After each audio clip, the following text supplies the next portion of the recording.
from it all. Hello. Hello.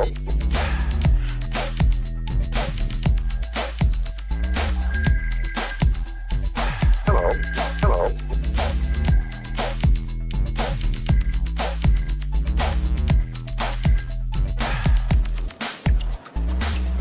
Hello. Let me show you another world of excitement. Let me take you away from it all. It only takes a phone call.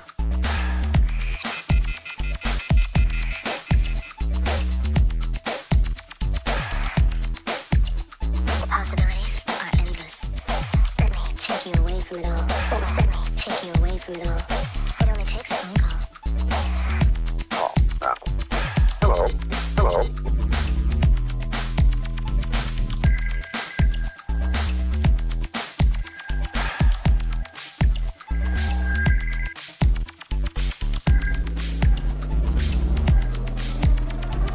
Let me show you another world of excitement. Let me take you away from it all. It only takes a phone call.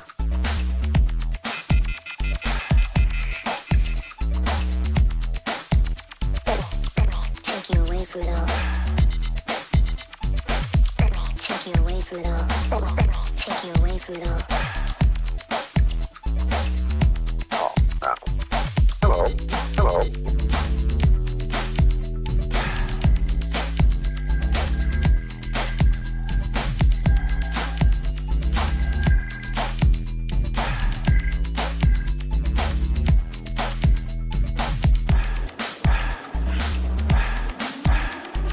Let me show you another world of excitement. Let me take you away from it all. It only takes a phone call.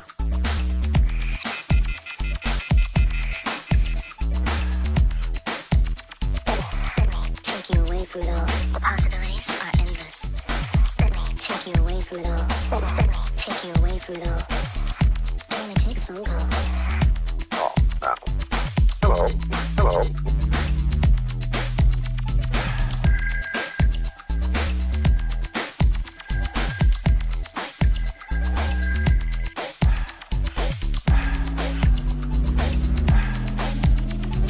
Let me show you another world of excitement. Let me take you away from it all. It only takes a phone call.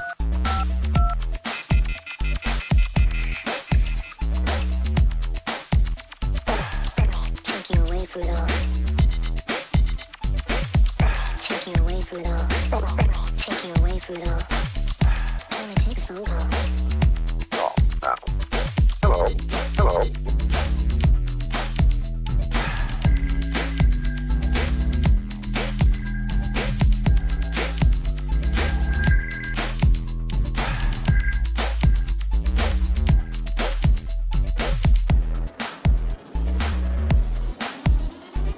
Let me show you another world of excitement. Let me take you away from it all. It only takes a phone call.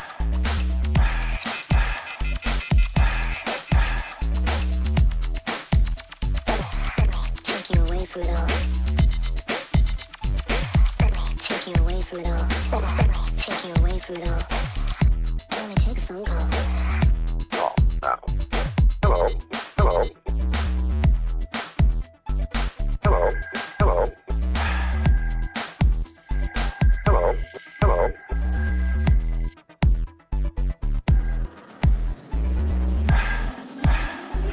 Let me show you another world of excitement. Let me take you away from it all. It only takes a phone call.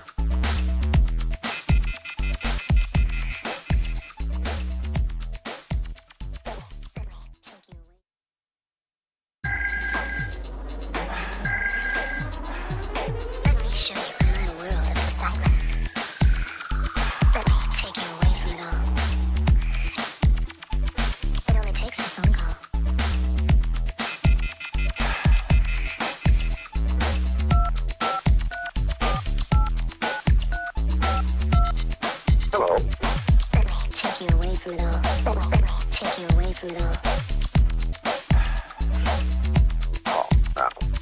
Hello. Hello.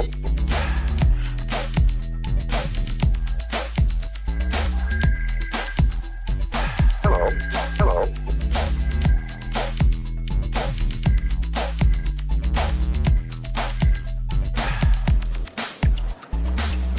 Hello.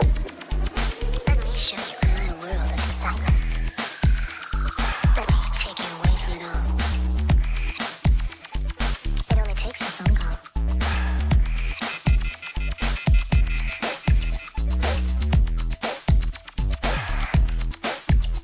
The possibilities are endless. Let me take you away from it all. Let me take you away from it all. It only takes a phone call. Call now. Hello. Hello.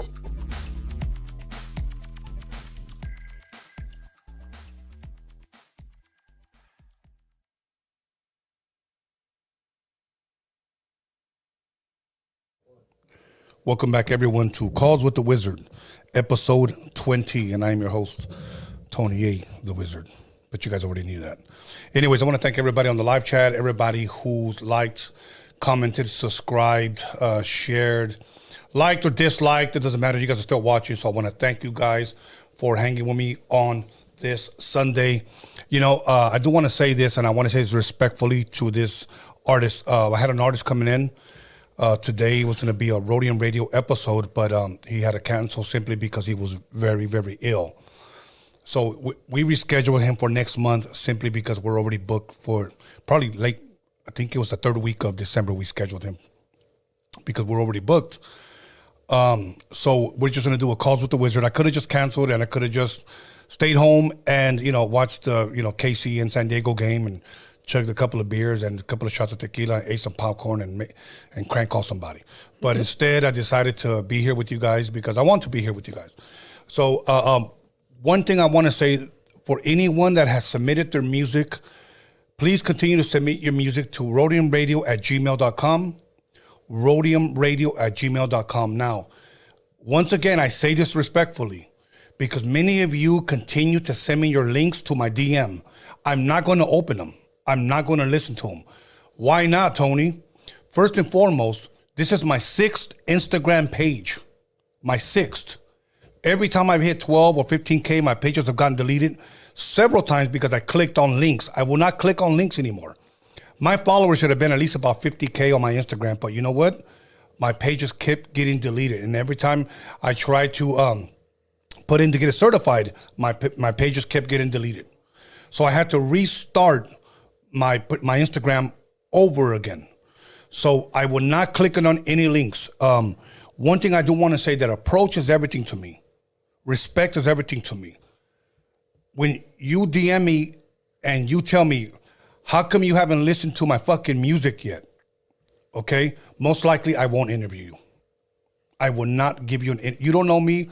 I don't know you. I don't have to do this. And I'm just trying to be plain. I'm just trying to be firm, okay? Please don't come at me like that. Okay, just submit your music along with some videos and a short bio. Those, let me say this, those that submit a short bio are gonna come first. Because many of you guys just shoot me 2 or 3 videos. Your music, your videos, a short bio. So that's who I put at the top of the list, those that submit a short bio.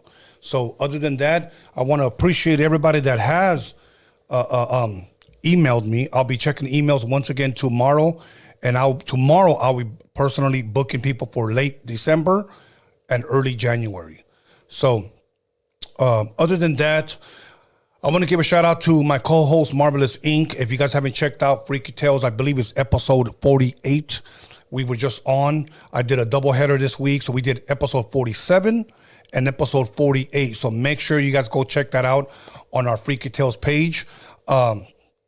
Make sure to put the Freaky Tales YouTube or Instagram and my Instagram on the live chat, please, Alex, so people can follow us or go check out Freaky Tales podcast or Freaky Tales Instagram. So much love, much respect to Marvelous. Thank you once again for being my co-host, and he will be back with Conversations with Marvelous. Now, tonight we're just going to have an open platform. There's certain topics that we're going to go ahead and talk about, I usually like to talk about trending topics, okay? And trending topics is pretty much what's on the news or what are people talking about on social media. And I think those are usually pretty good because we open up something interesting and eventually we open up the phone lines for you guys to call in and chime in and talk about what's going on. So other than that, you know what? We're going to go ahead and introduce and hang with my one of my team members, Norbert. Norbert. Hey, why do people say that? Why do people say hey? Like I got tired of saying hey. Like yeah, whatever happened to that? Yeah. That's a good question. Huh? Who used to use that a lot? It was a West Side Connection. Ice Cube. Ice Yeah, Cube? or West Side Connection. But like my thing is that like why are people like hey? Who made that up? It's trendy. It's trendy. Okay. I'll give you that. Okay. I see. That's a good one. I'll give you that. Yes. Yeah, I saw it on TikTok. Okay, cool. Okay, now really quick, Norbert, what do you got on the list today? You want me to? Yes, because I told you to come up with something, and we will definitely, chop Okay, it up. well, let's go with one of the big ones right now on social media, which is Elon Musk reinstating certain accounts that a lot of people. Okay, so it's hate. official. He's the owner of it now. He's the owner. He's official. He fired a bunch of people, and I'm glad he did. I'm glad he did too. I'm glad he did. And I'm gonna tell you why. You guys gonna go look this up. Okay, I'm not a big Alex Jones fan, but one thing I like about Alex Jones is that he speaks his mind. Oh, wow. Okay, Yeah. He really speaks his mind, and I will say that whether you agree with him or not, I don't agree with everything he says. Yeah. But we live in a country where we're supposed to have freedom of speech, Definitely. and he was kicked out Yup. of Twitter. One of the first social medias, Joe Rogan actually brought Twitter on his platform and questioned them. Okay, and I know those fucking people were lying. Yeah. Oh, of course they were. They were, posted this, he posted that, and Joe Rogan said, so many other people posted that. They were trying to say he was warned. Bullshit. Hell no. They were told to, hey, get rid of him. You know what? He was just saying too much. Yeah, that's what everybody was saying. He was saying too much. I mean, they got rid of him on YouTube also. Yes, all platforms, Yeah. everything. I think he tried to. He had a website that was under Amazon, a server where his website was kept, and Amazon pulled the plug on that one too. So they even took away his website. He had to move it somewhere to another server, so he could actually have a website at least. Wow. Which is where he does his show. Wow. But that's an interesting name though, because I haven't heard if they reinstated him yet. Right. So right. Now, what was the problem from what you know? Why did they get rid of Trump? He was the president of the United States. Oh well, the last thing that messed it up for him Was grabbing by the pussy? No, you would think nah. The reason why they took him out is because they said that because of the January 6th incident, they thought his tweet incited that violence. So once they pushed that narrative, that's when supposedly I guess Twitter's decided they're gonna take him out. Right. And they did Right. because they say that it was because of that they incited the violence on December 6th at the Capitol. Right. They just bull. He didn't incite violence. I mean, I don't know how I don't know how, and then Yeah. Okay. I don't get it. But you know what? I think aside from Trump, I think a lot of people are going to be excited that Andrew Tate is back. Okay. on Twitter. Give us a little bit of insight of who Andrew Tate is for those that may not know. He was an MMA fighter that I don't know if he's still fighting, but he was like one of the realest kind of guys. He was like that Jordan Peterson guy, but with more balls. Como le valió madre. I mean, he said it how it is, Like what would it be something that he would say that you can quote or you can remember? Well, it was mostly towards women, where like he would tell women, you know what, if you want to be slutty or you want to be empowered and you want to talk a lot of shit about guys, nobody's gonna marry you. You're always gonna be single. A misogynist, but Okay. But why though? Because he's exercising his freedom of speech to talk to certain women, because there are certain women. Yeah. Look, let's be honest. There are certain women that think they can talk to any man any way they want, and here, a lot of women. Now, I don't promote this, but from my experience and from what friends have told me, there's a lot of women that think they could just talk to any man any way they want. Yeah. Because in their mind they think he'll never hit me because I'm a woman. Yeah. And a lot of these women take the next step and try to swing on a man. Yeah. Let me tell you something. I wouldn't do this. I would protect myself. Yeah. But there are men out there that don't give a fuck. No, they're gonna swing back. They're gonna swing back hard. Yes. And I'm glad I there's some females out there that actually say, you know what? If you're a female and you're gonna try to actually sock up a dude, don't get mad when he socks you back. Very true. Don't get mad, because if you're gonna try to fight like a man and fight with a man, Yeah. don't get mad when they beat your ass up. You know what? I was at a restaurant about 5 years ago, and I was there with my daughters, and there was this one lady. I guess they call them, and this is not what I call them, the butch ones. Oh yeah. Okay, yeah. The butch ones. She walked in there with a good-looking woman. All right. So the butch one was the one that looked just like a guy. Yeah. But the crazy part is, she walked in there and she had a mustache painted like with an eyeliner. Wow. Like, bro, like we already know that shit Yeah, is fake. yeah. Okay. So there was a guy that kept staring, I guess, at the butcher's girlfriend. Yeah. Okay. And I guess the butcher got mad and started talking shit to the dude. Yeah. It was a black dude. Yeah. And the dude stood up Yeah. and he just said, "Look, check this out, bitch." That's what he said. Yeah. I'm quoting him. Yeah. "You're gonna step to me like a man, I'm gonna knock you out like a motherfucking man." "Well, don't be looking at my lady." "So what if I look at her?" You know? But they just went back and forth, and Yeah. then that guy finally told the butch, "Let's go outside." Really? Yes. Of course she did it, or he didn't, Yeah. whatever. But they didn't go outside. But what I'm saying is, women, please avoid that. Yeah, of course. Please avoid that. You shouldn't try to fight man and Bro, look, let man. me tell you something. I've seen girls get socked up. Yeah. And I'll be real with you. It's an ugly thing, bro. Oh yeah. Because that's bad. you're a woman, bro. You're a woman. And you're getting pounded on by a motherfucker swinging left, right, left, right. And it's not a fun thing. It's not. I mean, we see videos of it now on Yes. like on Instagram or on TikTok. We see all these females that try to sock up a guy, and then the guy says, "You know what? I'm just okay. Let's go at it." And he swings Yeah. her and knocks her out. Yeah. I mean, it's hard to feel bad about that situation, but she shouldn't have attacked the guy. How do they say it now? It is what it is. It is what it is. Okay. So Trump is back on now Twitter. Trump is back. Okay. He's back. That Andrew dude- Tate. Andrew Tate. Now, And, well, let's wait for Alex Jones. I think Alex Jones probably is going to start petitioning for that too. Probably. I mean, Elon Musk. This guy's trolling. I want to say he's trolling the left and everybody on that side, and he's doing a good job at it. That motherfucker can do anything he wants right now, huh? He's one of the richest man in the world. I mean, he's got power. I know recently, and I posted it up on my story, he was at the Vatican hanging out with the Pope. Oh yeah, huh? That's an interesting I situation. wonder right if he's there. trying to buy the Catholic Church. Maybe he's getting a loan. I don't know. Maybe he's giving the Catholic Church a loan. Well, the Catholic Church. Maybe they're running out of wafers. Well, no. Well, I mean, the Catholic Church is in charge of the World Bank. That's theirs. Well, I'm just being sarcastic. Oh, okay. I'm just being sarcastic. So. Is that what they are? The wafers? The To the body. Yeah. Yeah. Okay. Yeah. All right. I always remember though, because in Saturday Night Fever, one of the guys tells John Travolta, "My girlfriend, she loves to taste the communion wafers," and I'm like, "What the fuck is?" Okay. Anyways, okay. Elon Musk, he buys Twitter. He's letting Trump back in. Okay, cool, whatever. Since we're on the Trump, do you think? Okay, Trump already announced he's running 2024. Yeah. So did Kanye. Oh, was that serious? I wasn't even well, too sure. I thought- I don't think that's serious because he hasn't put in his paperwork. I mean, Okay, Trump okay. already put his paperwork, so it's official. Alex, can you go ahead and put, if Trump runs 2024, would you vote for him? I think Because I do believe, for some odd reason, that Raza today will vote for him only because they want Biden out. yes, he fucked it all up.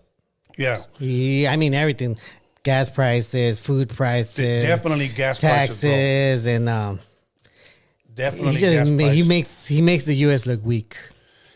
Yeah, you know, one thing about Trump that I can say is that when he was in office, people were scared of his ass because they knew his ass was crazy. Yeah, they knew he was crazy. They knew he would try something. Yes. I wonder what he would do with the whole Ukraine and Russia thing. I think what he was trying to do before, he was trying to pull out all of the resources that we were putting into Europe because it's costing the U.S. a lot of money. He said himself, it doesn't make sense for the U.S. to pay 90% of all the funding for for United Nations and for NATO. It doesn't make sense that the U.S. is paying 90% and 10% is only getting paid by the Europeans. Yeah. That doesn't even make any sense. He was trying to pull everything out. And like, hell no, you guys pay for that shit. You guys take care of your own country. I got to take care of my country before I'm going to take care of yours. Wow. So he was trying to make America great again. I'm going to assume that was his intention, to make America great again. I mean, that would have been good. I mean, what happened in Afghanistan when we pulled out during with Biden? They killed like three or five American soldiers just trying to leave Afghanistan. All right. It was all bad. Okay. Now, we talked a little bit about social media, Elon Musk or whatever. But real quick, because somebody sent this video to me today. I think I sent it to you. Yeah. For Halloween last month, he attended and he had a $7,000 costume. Yeah. Where he had a satanic pentagram of Baphomet. Yeah. You guys can look this up. This is all public knowledge, okay? Public record. Google it. How do you say it in Spanish? Google it. Google it. Okay. So he has Baphomet. Yeah. It's all red. You know what it almost looks like? Remember Dracul or Homeboy? It was with Gary Oldman. Gary Oldman, his armor, his dragon armor. Yeah, that's what he looked like almost. Okay. Yeah. And he had an upside down cross in it. Yeah. Okay. Yeah. Great. And that was his costume. I wonder if $7,000. I wonder if it was made out of skin. If it was a red shoe, maybe. If he had red shoes. Probably foreskin. I don't want to think. Anyways, Dude, but that's why he's a troll. I mean, like Alex said, it was a Halloween costume party, and he wanted to have fun. oh, okay, cool. $7,000. He wore a Baphomet satanic pentagram with the upside down cross in it, and his mom was Cruella de Vil. Cruella de Vil, the devil. Okay, and he's always hanging with his mom. Oh yeah, he's a mama's boy. Well, I don't know. I do know that he does take her to all the events, but I don't think her mom's sleeping at a Tesla with him while he's working, which is literally he's there almost every day from what I hear. Yeah, when he's not. I'll tell you one thing. I seen him one time at the beach. Not me, but on social media. Yeah, and he had an ugly ass body. That shit looked horrible. Watch, go. He probably got his dad's watch Google it, and he's wearing like some shorts. Yeah, and his body looks like a fucking like a. You know when they shoot like they take a picture like of a sperm. Yeah. Like he just looked like a sperm with legs or something. He skipped leg day. Yeah, that shit looked nasty, bro. Well, he got his dad's body. I mean, most people don't know that his dad's a super genius. Well, hire a fucking trainer. Nah, he's not gonna hire. Or hire Kanye's trainer. Oh shit! Damn. Oh, speaking of Kanye, he was just in Long Beach today. No way. There was a convention going on right at the convention center. Okay. And he walked in. What? Yeah, somebody sent me a video that he was there, bro. All these young like kids like really went and started like Kanye, like he stole the fucking crowd, bro. Wow. Anywhere he goes, he probably would do that. Yeah. I mean, it's Kanye But you know what I think it is today in this society, this generation, because we live in a social media world. Yes. That to some people, they almost look at him now as the shit that he started outside of music than the music itself. Yeah, it's true. Okay. It's true. But you know that it's a good thing and a bad thing. Yeah. It's a good thing because a lot of independent artists and a lot of people that wouldn't have an opportunity to be seen by the general public now have the opportunity to be seen. Whereas, you know, mainstream media, TV, cable, they're not going to put nobody's up there. But because of these social medias, these platforms, you could see artists that you will never have seen before. You know, I was talking to a friend, and I won't say his name, but he was telling me that he has a friend that works for Instagram. Oh. And I was like, really? And he goes, yeah, he literally works for Instagram. Yeah. He goes, he helped me get somebody famous account back. I left it alone. I didn't want to ask who it was. Yeah. But he said there are certain things that you can no longer hashtag. Oh. And he told me one of them just really shocked me. He goes, this guy is under the microscope. And he goes, try to hashtag Kanye West. You can't. He goes, and if you do, most likely it'll get flagged. Well, you know who they did that to? They did that to Bad Bunny. Really? For what? Yeah, because he. kiss? Yeah, no. Because he actually announced that he was gonna leave Instagram to go to TikTok, because TikTok gave him a deal. Oh, okay, that's smart. But because he did that, He probably went to TikTok. Instagram started shadow banning anybody mentioning Bad Bunny. That's some bullshit, bro. And I guess the deal is over with TikTok, so he can't. I think Bad Bunny is back on Instagram, Yeah. but it's crazy. It's a crazy world. Is he really bad? Or is he good, Bunny? Okay. All right. Now, one thing that I do want to bring up, and I want to make sure that people, how would you say? People go check it out, okay? Is that Felipe Esparza podcast? Yeah. What's it called? Hey Fools. Hey I Fools, think it's something. Hey Fools podcast. Yeah, Hey Fools podcast. Okay, or What's Up Fool? Oh, What's Up Fools? Something like that. Yeah. It's on Felipe Esparza's podcast. He recently had Paul Rodriguez, comedian, actor, movie star, Paul Rodriguez on his podcast. Yeah, pioneer. And yes, pioneer. Definitely give it up to him. He was one of the few that when I was growing up, I saw on TV. Yeah.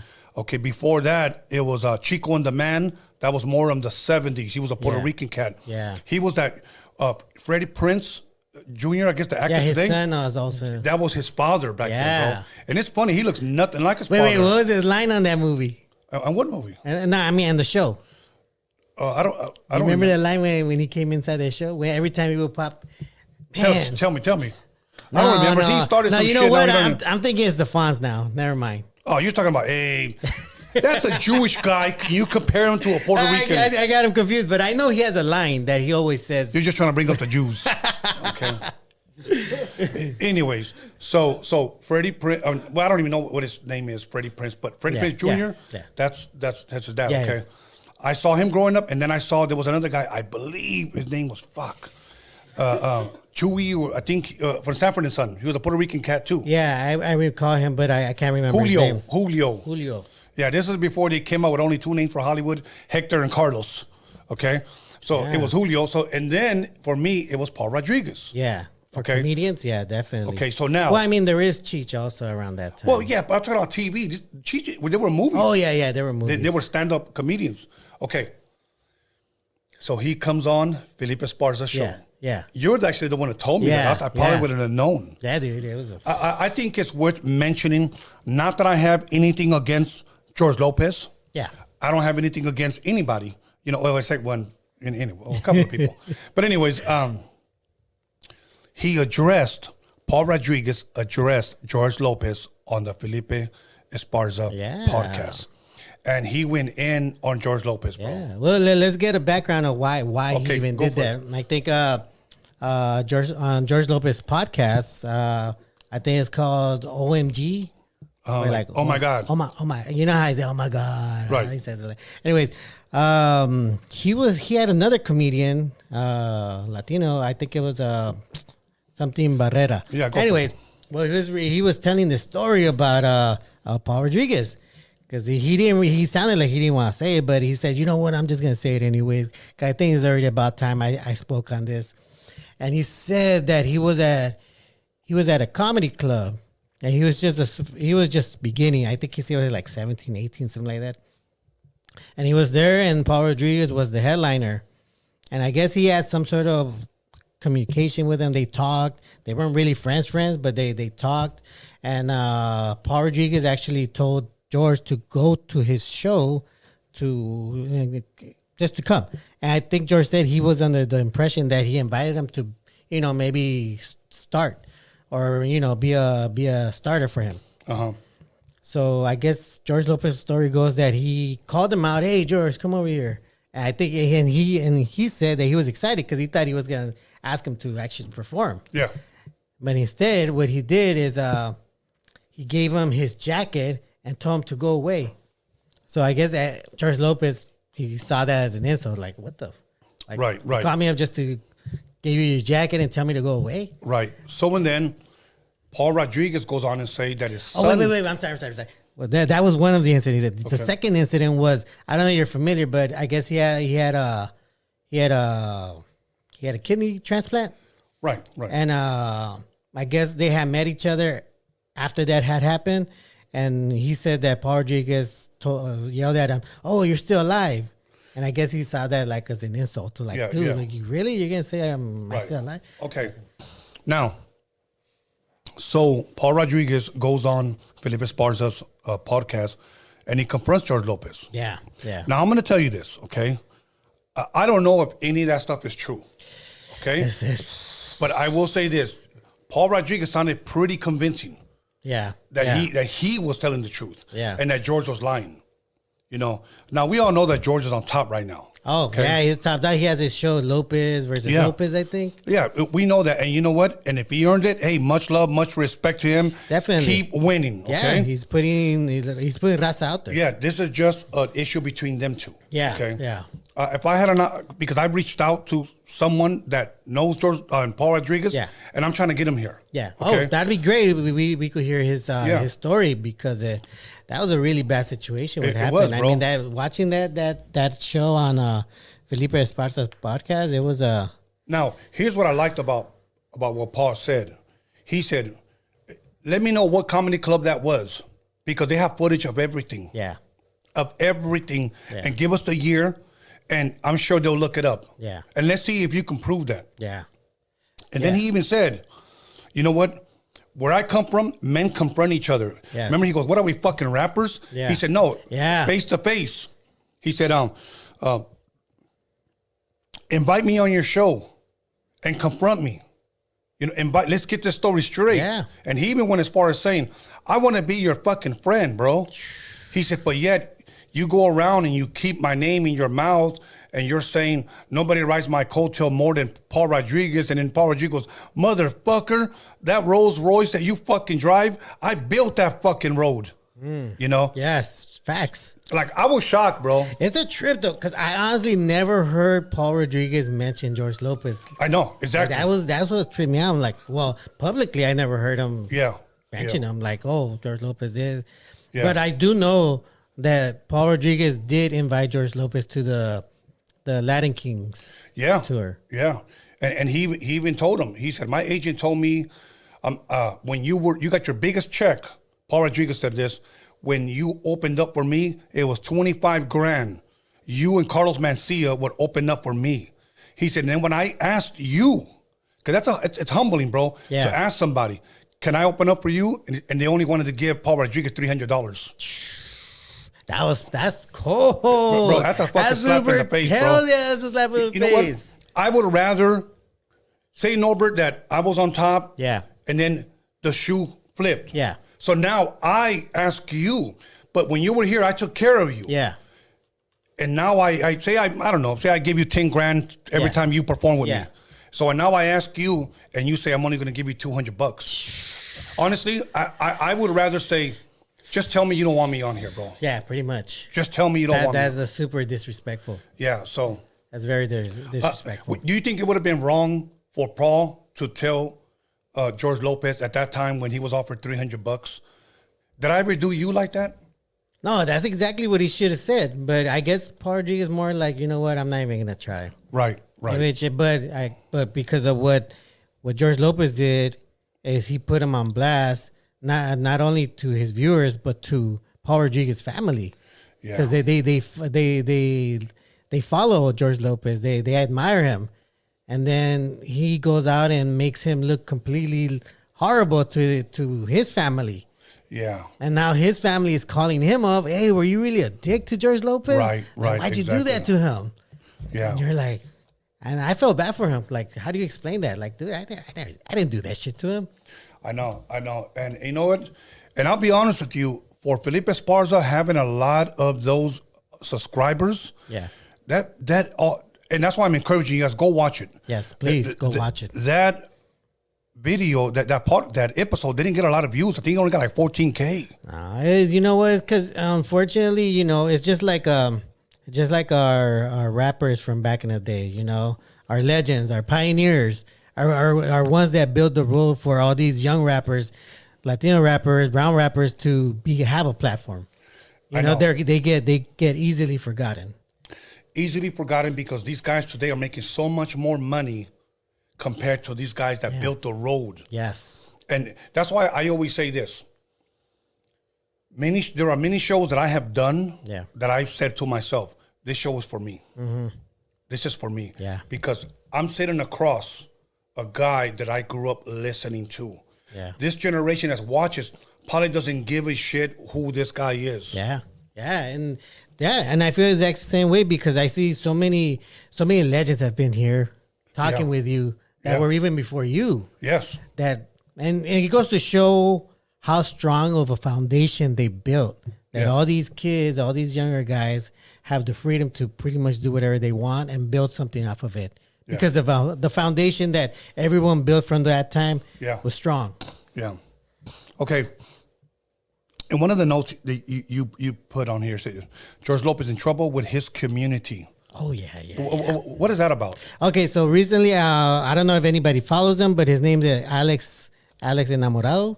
That's his name. That's what it says, Enamorado, yeah. He's a activist for mostly for street vendors. He likes to go anywhere and everywhere where they attack a street vendor. Okay. So he's always there, giving out help, giving out money to them, giving them, giving them lawyers, access to lawyers. Okay. And the situation happened where this one street vendor in North Hollywood got harassed by, a white guy. And he did an event, what he calls buyout events. He invites a lot of his followers to go out there, buy him out, uplift them. And, help him out for the damage that was done. Yeah, for the damage that was done. And he did that. He showed up and he did that. They bought him out. And then there was a second incident that happened that same day, which was at a laundromat in somewhere in South Central, where this Korean lady was harassing another street vendor because her customers from her laundromat were buying raspados off of him. And I guess she got mad because they would go there, buy him, and bring him in. And I guess she didn't like that, so she went to go harass him. So Alex found out about that, so he went and took his people over there to stand up for him. Right. Okay. Well, how does this tie in with George Lopez? Whoa. How this ties up with George Lopez is because when that had happened, which mind you, let me put this out there, the white guys' people showed up after Alex's people left and started harassing the street vendor again. Oh, wow. Yeah. So what happened was that somebody told George Lopez about it, and then Like to say something, maybe? to say something, and George Lopez put it out there that Alex abandoned the street vendor. I mean, not only that Alex took people to buy this guy out and, give him support and love, but, for George Lopez to post that Alex intentionally didn't show up and abandoned this guy. What the hell? It That doesn't even sound right. It doesn't. And Alex was like, and in all his right, he should be furious because that's fucked up. He was there the morning, and for George Lopez to suddenly put him, and George has a big following on Instagram. Yes. For him to, try to damage Alex's name like that, saying that he abandoned him. This guy's been in the trenches. He's been standing up. He's been in fights. This guy has done it all. And he's right when he tells, okay, George Lopez, well, I show up every time. Where are you when your people need you? Oh, wow. Wow. And this is one thing that Paul Rodriguez said, and I'm going to leave it alone. I'm not going to elaborate on this. He said, at least when I performed, all my opening acts were Raza. Ooh. Can you say that? Nope. So, now, that's what he said. Yeah. Okay. All right, here's one that...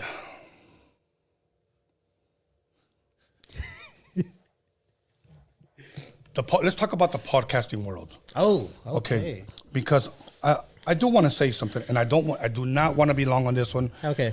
Because it's really none of my business. Yeah. I don't live that life. Mm-hmm. But for a while, for a hot minute, yeah, they were popping up out of nowhere, these prison podcasts. Oh, yeah. And look,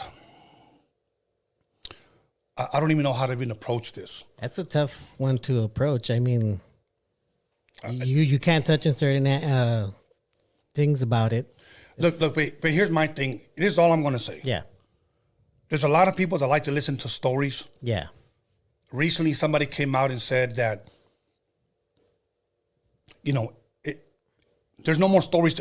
Every story's been told. Yeah. Every prison story has been told. Yes. I get it. People log in for chisme, for gossip, okay?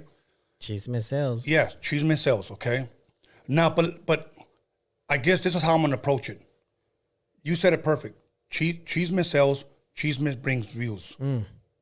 But if you try to kick knowledge and wisdom and love towards people, it doesn't sell. No, it doesn't sell. It says it's a tough sell. Yeah. It's a tough sell in a world full of toxicity. Yes. See, and to me, if you're not feeding someone, knowledge and wisdom so that they can grow and bloom and flourish, and all you want to do is talk about the first time, you fucking met your bunkie, the time I spilled my fucking spread, in the yard. I don't know, bro. I'm just, I just don't understand this, and I've tried to watch this, and I'm not downing them, but my thing is like, you know what? Educate. You know what? Don't turn this into, something that instead of feeding people positivity, it's something. It's negativity. It's more just the stories that for them. They want. From what I hear from some of them, they want to hear as a way of for them to express their experiences, but they don't realize their experiences causes a different kind of effect on other people, especially the youth. Yes, you're right. Because some of these youthful kids, that still live in those areas, that are growing up in that environment. They see it like, man, you know what? That's what I got to do. That's who I got to be. Those are the people I got to meet. That's how I could get up there. And then some of them entertain it, and it's bad. And you know what? There's two. I mean, I can see why they want to talk about it. It's their life. It's their, they want to say what they want to say, but they got to realize that when you're behind a camera, a mic, you have a responsibility. Absolutely. To your audience to know what kind of impact you're putting on them. Yeah. And I'm going to end that with this, bro. One day, I forgot who my guest was, and we were taking calls. Yeah. Somebody called. Oh, yeah. Stated what prison he was from. Yeah. Stated his name. Yeah. What level, yard, or whatever it is. I've never been to the pen, so I'm just kind of elaborating on what he said. Yeah. Or paraphrasing, really. And then he said, all you guys, and he wasn't talking to me. Yeah. Because we don't do that here. Yeah, that would trip me out too. But he knew people were watching. Yeah. So he knew he had the attention. Talking prison politics, he said, you need to stop or you're going to have something coming. Now, people could say, oh, that guy's just bluffing or he was just drunk. But what if he wasn't? What if he wasn't? So we'll leave it at that. Let's change the channel. Okay, so now, let me see. Okay, we talked about Donald Trump already running for president. Yeah. Oh, the Colorado shooting. Oh, yeah. What happened with that? I think it was a gay club. 3 died and 5 are injured. Do you know anything else? Was the gunman in there? Did he go in there just shoot up? You know what? The gay club? Unfortunately, I don't have the complete details. All I know, which is because this is all they push. They just push that the LGBTQ community got attacked. But, okay. But it's mostly that. I mean, aside from details, there, I think because it's still ongoing. Oh yeah. When was it? Over the weekend? It was last night, I think. Oh wow. Yeah, it was last night. First and foremost, I don't know all the details, but rest in peace to whoever was. Yeah, definitely. Nobody deserves it. Yeah, nobody deserves that, and to the families. I want to say that, okay? But now, if it's a straight guy, it's obviously that did the shootings. Yeah. Obviously, it's a hate crime, yeah, right? it's going to be a hate crime. Going to be a hate crime. But what if it was one of the boyfriends of one of those guys there? What? Yeah. I mean, what do you call it? Just because gone wild? Just because a guy is gay doesn't mean he's not a guy anymore. Right. You know what I'm saying? Like, doesn't mean he's not going to grab one. So with the LGBTQ, whatever, would they be mad if it was a gay shooter? That's the situation right there. It gets complicated depending. But I do know that the politicians, mostly the leftists, are not even. They don't even care who it was. They don't give one fuck who did it. What they are doing is trying to push the narrative that this is the NRA's fault. This is their fault for protecting gun laws that protect gun users. Oh, okay, well, look, do guns kill people or do people kill people? People kill people. Okay. Let me just give you a little Bible story. Okay. Little Bible. I'm not going to preach. I'm just going to give you a story. Okay. In the book of Genesis, Cain killed Abel. Yes. They were brothers. Yes. He called them out into, said, come on, let's go into the field. And he killed them with a rock, right? Did God outlaw, that he banned rocks? No. I thought that was the order, wasn't it? God told him, hey, you got to take him out. Yeah. No. Oh, no, wait. No, you got the wrong Bible, okay? No, he never told them to take them out, okay? Okay. This guy ruined my whole story. No, he actually told him, where's your brother? And then Cain said, what am I, my brother's keeper? Oh, okay. And he said, your brother's blood is crying from the ground. That's what he told them, because he killed him, okay? Now, let me tell you how precious a man's blood is. Not only women's, okay? Yeah. I'm talking about for both, but for this situation, how precious man's blood is, okay? Yeah. Man is the one with the seed, correct? Yeah. Woman is the one with the egg. Yes. Woman and man come together, self-explanatory, they can reproduce. Yes. Okay. In the Hebrew, that word blood is not singular, it's plural. Oh. So you will read it. Your brother's bloods, okay, are crying from the ground. Why? Because when you kill a man, you know what you do? Not only do you kill his son, his son, pretty much you killed an entire generation. Damn. Yeah. So my point is this, did God outlaw or ban rocks? No. You know why? Because it was in here. Yeah. Okay. So when people want to say this about guns and say this about that, look, even if you take them away, is that going to stop murder? No. Now, people may say it may slow it down, but is it going to stop? Nope. No. No, of course not. When somebody wants to kill somebody, they're going to find a way to kill them. A lot of these serial killers. You could choke a person. They're going to outlaw hands? Yeah. What am I going to do with these? What about when a girl chokes you with her legs? Take off her legs. I mean, that's what I'm saying. It's like, it's all right here. It's in the heart, bro. Yeah, of course. So, anyways, that happened last night in Colorado. Do you know what part? Was it Denver? No. Okay. I guess I got to assume it's Denver because it's the most populated city in Colorado, right? From what I hear. Okay, now, really quick, you put New York judge orders unvaccinated nurses fired to be hired and owed back pay. Yeah. Okay, explain that. Well, during the pandemic, when the government the counties, the states, they were pushing like, hey, if you don't get the shot, you can't work anymore. These were like nurses that were, because I think in New York, the state actually funds a lot of their hospitals. Okay. So a lot of their pensions, their benefits are all locked into that. Okay. So they didn't give them a choice. Either you take the shot or you're fired. And I think it was 70,000 nurses in New York that said, no, we're not taking it. Wow. And you know what happened? They all got fired by the state because they didn't want to take it. Whatever happened to my body, my choice? What's that word? That depends. There's an asterisk mark on that now. It is. There's an asterisk mark. It is, bro.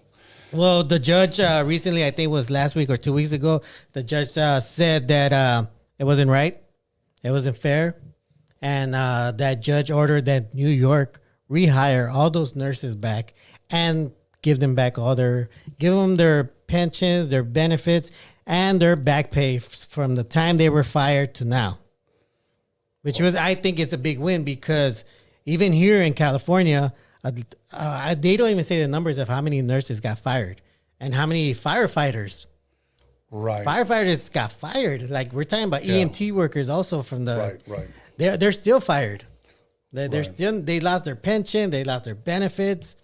I think currently they're trying to do what they did in New York and get that overturned so they could come back. Because right now, if you're not seeing a lot of firemen out there or EMTs, it's because they got fired. Wow, because they wouldn't take the fucking vaccination. Wouldn't take the vaccination. That fucking vaccination gets you fucking sick, bro. Well, yeah. I mean, what happened? Like a month ago or 2 months ago, Pfizer told in Europe, Pfizer said that one of the representatives said that the vaccine doesn't really prevent the spread of it. They never did. They never knew. But because they needed to bring something out, they had to push it that way. Okay, here's what gets me about that, okay? Is that Biden gets it twice. No, you got it like 5 times now, I think. For real? Yeah, he's good. And he was the one. Make sure you get your booster. Make sure you get your booster. What was it? I think at the beginning of the year, he got COVID like 2 or 3 times. I remember one time How does he not die? A lot of people didn't get it, but I posted up a picture of booster, and I got my booster, and it was booster from Jingle All the Way. Remember that pink bear or that pink wolf? Or Oh, whatever? yeah. That was booster, and I put him on I got my booster, but fucking Everybody got that booster. yeah, exactly, bro. Okay, let's see. Nancy Pelosi, okay, to step down possibly for husband getting caught with gay lover. How true is that? That was true. I mean, there's a police report. There's a police So report. there's paperwork on Nancy Pelosi's man. husband. Yeah. I mean, Nancy Pelosi was like somewhere in, who knows where the fuck she was. But somebody called or 911 because something was happening in their home and suspicious activity was happening. Anyways, the cops showed up. It was Her husband, Pelosi's husband, opens the door. The cops are like, "What's going on?" The husband looks a little bit like, "Oh, nothing," and then for some reason, the gay lover grabs a hammer and then runs towards Pelosi's husband and then hits him while the cops are there. Oh, really? Yeah, because the report says that the husband opened up the door calmly, like he knew what was happening. He was chill, calm. But as soon as the lover, alleged lover. So he was trying to make it lover. look like a break-in? Yeah, he was trying to make it look like Instead of like, I got caught in a love triangle. yeah, type of shit. exactly. But because of that incident, I think that's the only reason why Pelosi said, you know what, I'm going to have to step down because this dude just fucked me. Okay. But here's my thing, though. Why did the boyfriend have to do that if they were, fucking around? He could have just stayed in the bedroom. Yeah. So why? I think because he was on the first floor. Who's he? The lover. He was there. I'm pretty sure he assumed whoever was coming to that home. I mean, it's a gated community, Right. so they gotta assume that. I gotta assume that he assumed that whoever was at that door was an invited guest. Uninvited? No, invited. Okay. Because it's a. But that doesn't It's a give him a gated reason community. that doesn't give him a reason to attack him. No, well, once he saw that it was cops. So he just, I mean, my thing is that dude should have just stepped back and like, I'll let him handle it. Well, it's gonna look weird because I'm pretty sure he knows that they gotta make a report. But what I'm saying Pelosi's is, husband's here with another gentleman. They were both naked, and because he opened the door in his underwear. and they were both hard. They were playing hide the sausage. Okay. Hey, it looked bad. It all was all bad. So I guess him he did that. Oh, so he was in it. See, you left that. He was in his butt huggers. Yeah, he was. Yeah, you know what? Yeah, I should have Thank put that you. in there. See, he's a horrible I am a storyteller. horrible storyteller. Wow. that should have been a clue. Yeah, that would have been. Yeah, now thinking Can you about imagine it. opening the fucking door and he's in butt huggers and he swing? Yeah, but I guess he wasn't. But he was just. I gotta assume that's a normal thing for them. I don't know. And then the gay lover, you bitch. I wouldn't open my door like that. Fuck. But like I said, it's a gated community. Super Gated? gated. Or gated. Yeah, super Okay, gated. okay. Like you gotta show forms of ID. You gotta check in. So they call the house that you're going to. None of that happened because of the cops. Right, right. You know what? And I found out about that, but I didn't know that it was a gay lover. Well, allegedly, they just know there's a guy in there that Was giving up he was giving up the Ochicloso. which I'm gonna put this out there because somebody put it out there that this guy is somehow connected to Epstein also. To who? Epstein. What's in Jeffrey guy. Epstein? Yeah. Jeffrey? Wow.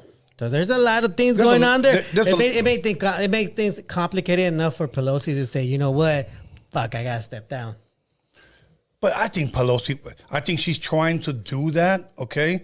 But I think she knew that this guy was playing hide the sausage. Oh yeah, of course you knew. I believe that. You can't bro. be the third most powerful person in the country and not know that. And I know what's going on in your roof. Yeah, because if Biden bites the dust and Kamala bites the dust, she becomes the president.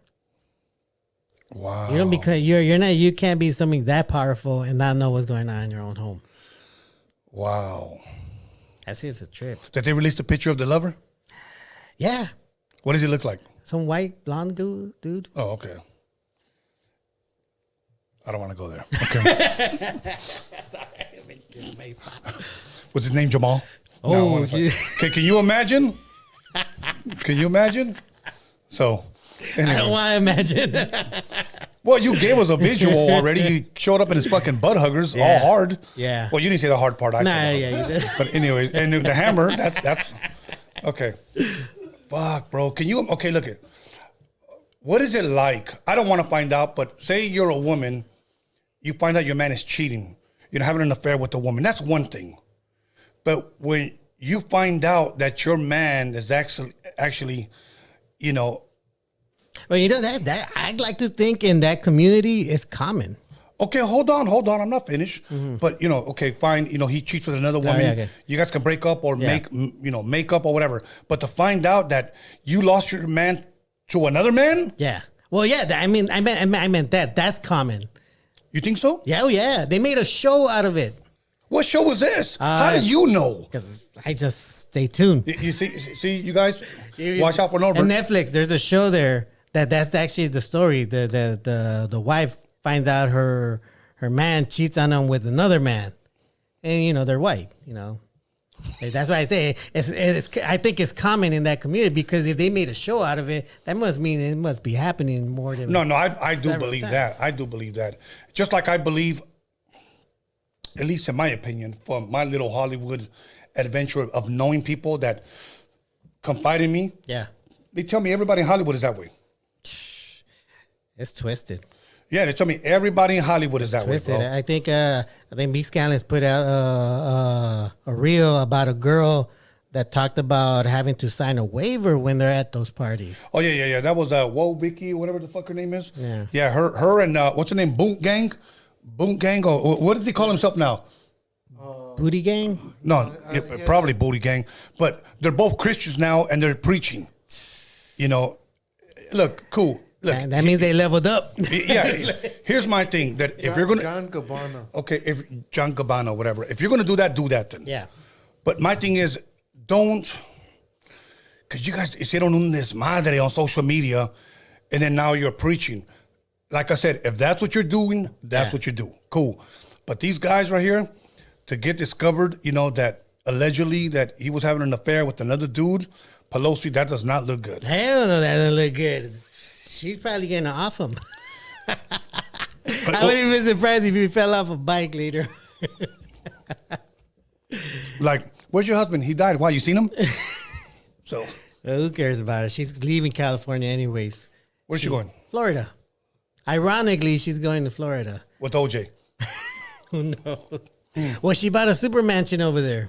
Oh, okay. A super mansion. Not a mansion, a super mansion. Well, you know why OJ's over there? Because they can't tax his ass for his money. Is that what? Yeah, that's what he did. Why would he go to Texas?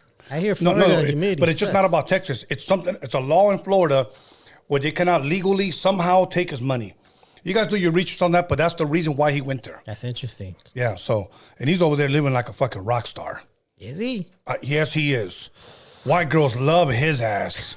They look at his murdering That's not ass. surprising. That's not surprising. Yeah, They're like, oh, I hope he nice me. yeah, exactly.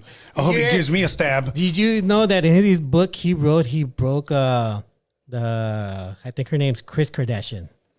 The broke her mom. what? He broke her. Like he said he blew her out. He said he blew her out so bad she had to go to the hospital. No shit. He put that in his book. That he blew her out so bad that she landed in the hospital. Oh, you mean, and then his lawyer, good friend, the father who passed away, who defended him. So now he wants to brag that he fucked his wife? Yeah. On his book. That's fucked up, bro. I mean, she denied it, but Of course she's gonna fucking deny it. if it wasn't true, she would have fought and said that it wasn't true. And like Paul Rodriguez says, go check the hospital, check the records. He broke her pussy. Broke her pussy. Wow.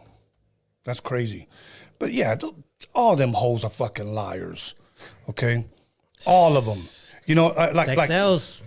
And here's my thing, man. They're just so loved and adored by people, bro. But you know who trips me out? Ryan Seacrest. Why? Because he's the one that backed it all. He's the producer. He backed what up? He put in the money to put him on.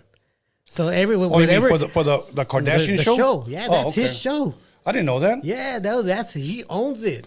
Well, maybe it was just a smart business move, and he knew people would watch. Well, he did so well. I think he bought Kiss FM because that's how good he did. Wow. Yeah. Yeah, he brought in the. Oh, you know who I just saw? I fucking forgot it, man. And I don't know if he's on Instagram or Twitter, but he told me reach out to me on social media because I told him about Freaky Tales podcast. Yeah. El pinche Camacho, the guy with OJ, Kato Kaelin. Oh, what? I saw his ass. No way. I Where'd you see saw him his at? ass. He was with some China, bro. Okay, we were. I think it did me, my son, or me and my daughter. We went out to Redondo Beach at a restaurant. Kato Kaelin. Kato Kaelin. Remember that motherfucker? Yeah. Because I heard.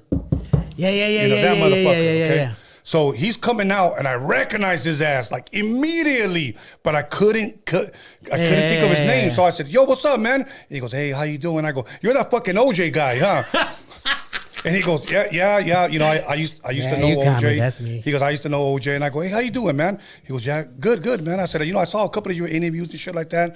I saw you when you said recently, like, you believe he did it." Yeah. And he goes, "Yeah, well, you know," I said what I said. I said, "Look, I have a podcast, bro. Yeah. It's called Freaky Tales. Yeah. We talk about murder, paranormal, whatever. Yeah. I would like to have you on." He goes, "Yeah." He goes, "Hit me on social media. Let me know you met me here, and we'll try to make it happen." Oh, shit. All right. So I was like, "All right." I want to put that motherfucker on the spot. Hell I yeah. said, "And don't lie, you saw it, huh?" He did it. invite Gil Carrillo to Huh. invite the And gorilla. like, motherfucker say so much that he probably get arrested. so That story's a trip, though. It is a trip, Did you bro. ever hear about that one detective that says that OJ didn't do it, but he did hire the guy that did do it? Because at that same time, there was a serial killer in LA that nobody was talking about. that's bullshit. So he's a detective for LAPD, so I gotta assume he's so kind of all like detectives and police tell the truth. You know, ever since They all tell the truth. I gotta assume he's like Gil. You know how Gil was and the way he is as a detective. Right. Detectives, I think, are way different than regular street beat cops. I don't know. I gotta assume. Okay. But anyway, that story's out there if anybody wants to check it out. Okay. But Kato Kaelin, so I'm going to try to reach out to his ass, and hopefully he'll tell us something about OJ. That's dope. You know, but I can't believe OJ admitted that he broke her in. Oh yeah, and his book. I mean, he's got to sell it, right? I mean, hey, What book was this? Do you know? his own book that he did. Like his memoir? or Yeah, whatever? that he did after jail, which he's making a ton of money. Because I think it became bestseller at one point. So pretty much he's snitching on himself. Yeah. I fucked this girl. I broke this girl in, and But, you know, I don't know the full story, like if it was already after her husband died or... But you know what? I can assume there's like some weird swinger world in that world. So everybody's fucking everybody's partner. yeah. Fuck. All right. Cool. Yeah, dude. Fucking left my ass speechless with that fucking shit. Okay. Well, I mean, I think that's why they say Chloe could be OJ's daughter. You know what? But That's why they say that. I get that, but I want to say this, bro. And correct me if I'm wrong. he made sure it was all the way. Yeah, correct me if I'm wrong, okay? But you don't think because OJ's a dark man, a dark complected man. Yeah. You don't think she should have had at least a little bit dark? She could have come out at least. Dude, they're not even brown, but they look brown when they take off all that suntan, all that tanning spray. Okay. They're white as snow. Okay, now here's another one. That one white guy. What's that one white guy singer? That singer guy that dances? Michael Jackson. Yeah. Okay, him. He's a really dark guy. Yeah. Before he turned white. Originally, yeah. Yeah. Okay, and then he had sex not never sex. He had kids from his white woman. Yeah. And they came out super white. Yeah. That's all I'm saying is, if that was his daughter, I think she would have come out at least a little bit darker. Because look, OJ had kids with his white wife and had 2 kids that looked mixed. You know what? I'm going to say something about that I was talking to you. I think I told you about. I think I told you or I told Marvelous about. Because I have been listening to the Book of Enoch. Okay. And at the very end, when they speak about Noah, about his birth, the Noah's dad freaks out because that kid came out different from him. Uh-huh. And he tells his dad, Methuselah, like, "Hey, Pops, this is trippy. I don't think this is my kid. This kid came out white with red skin, white and reddish skin, and white hair. I don't think this is my kid. Now, why would he say that? Why would he mention that he's white? Right, but And that keep in mind, though. Keep in mind, and I want to tell you this, and I want to tell everybody this that reads the book of Enoch. Does a book of Enoch exist? Yes, it does exist. Have they found it? No. Whatever you guys are buying off of Amazon and Barnes and Nobles is not the book of Enoch, bro. Okay. It's not. So, you know, it's like, have you read the Okay, book? wait, well, no, well- hold on. Have you read the book of Judas? When did he write it? Before or after he committed suicide? There you go. Before he spent his 30 pieces of silver. No, he 30 actually pieces of threw them silver. back at the temple.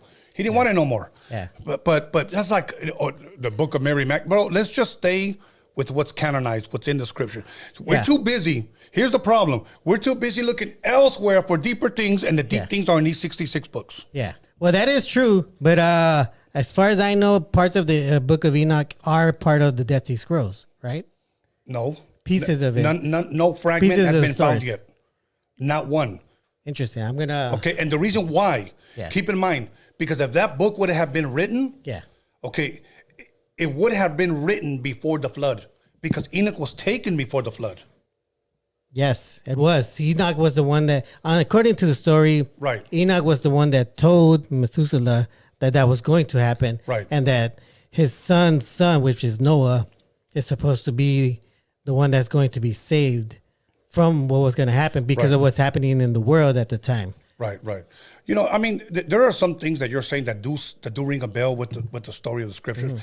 You know who was, and I'm going to drop you guys this on your lap. You know who was the oldest man to have ever lived, at least in the book of Genesis, or in the entire Bible? Cain?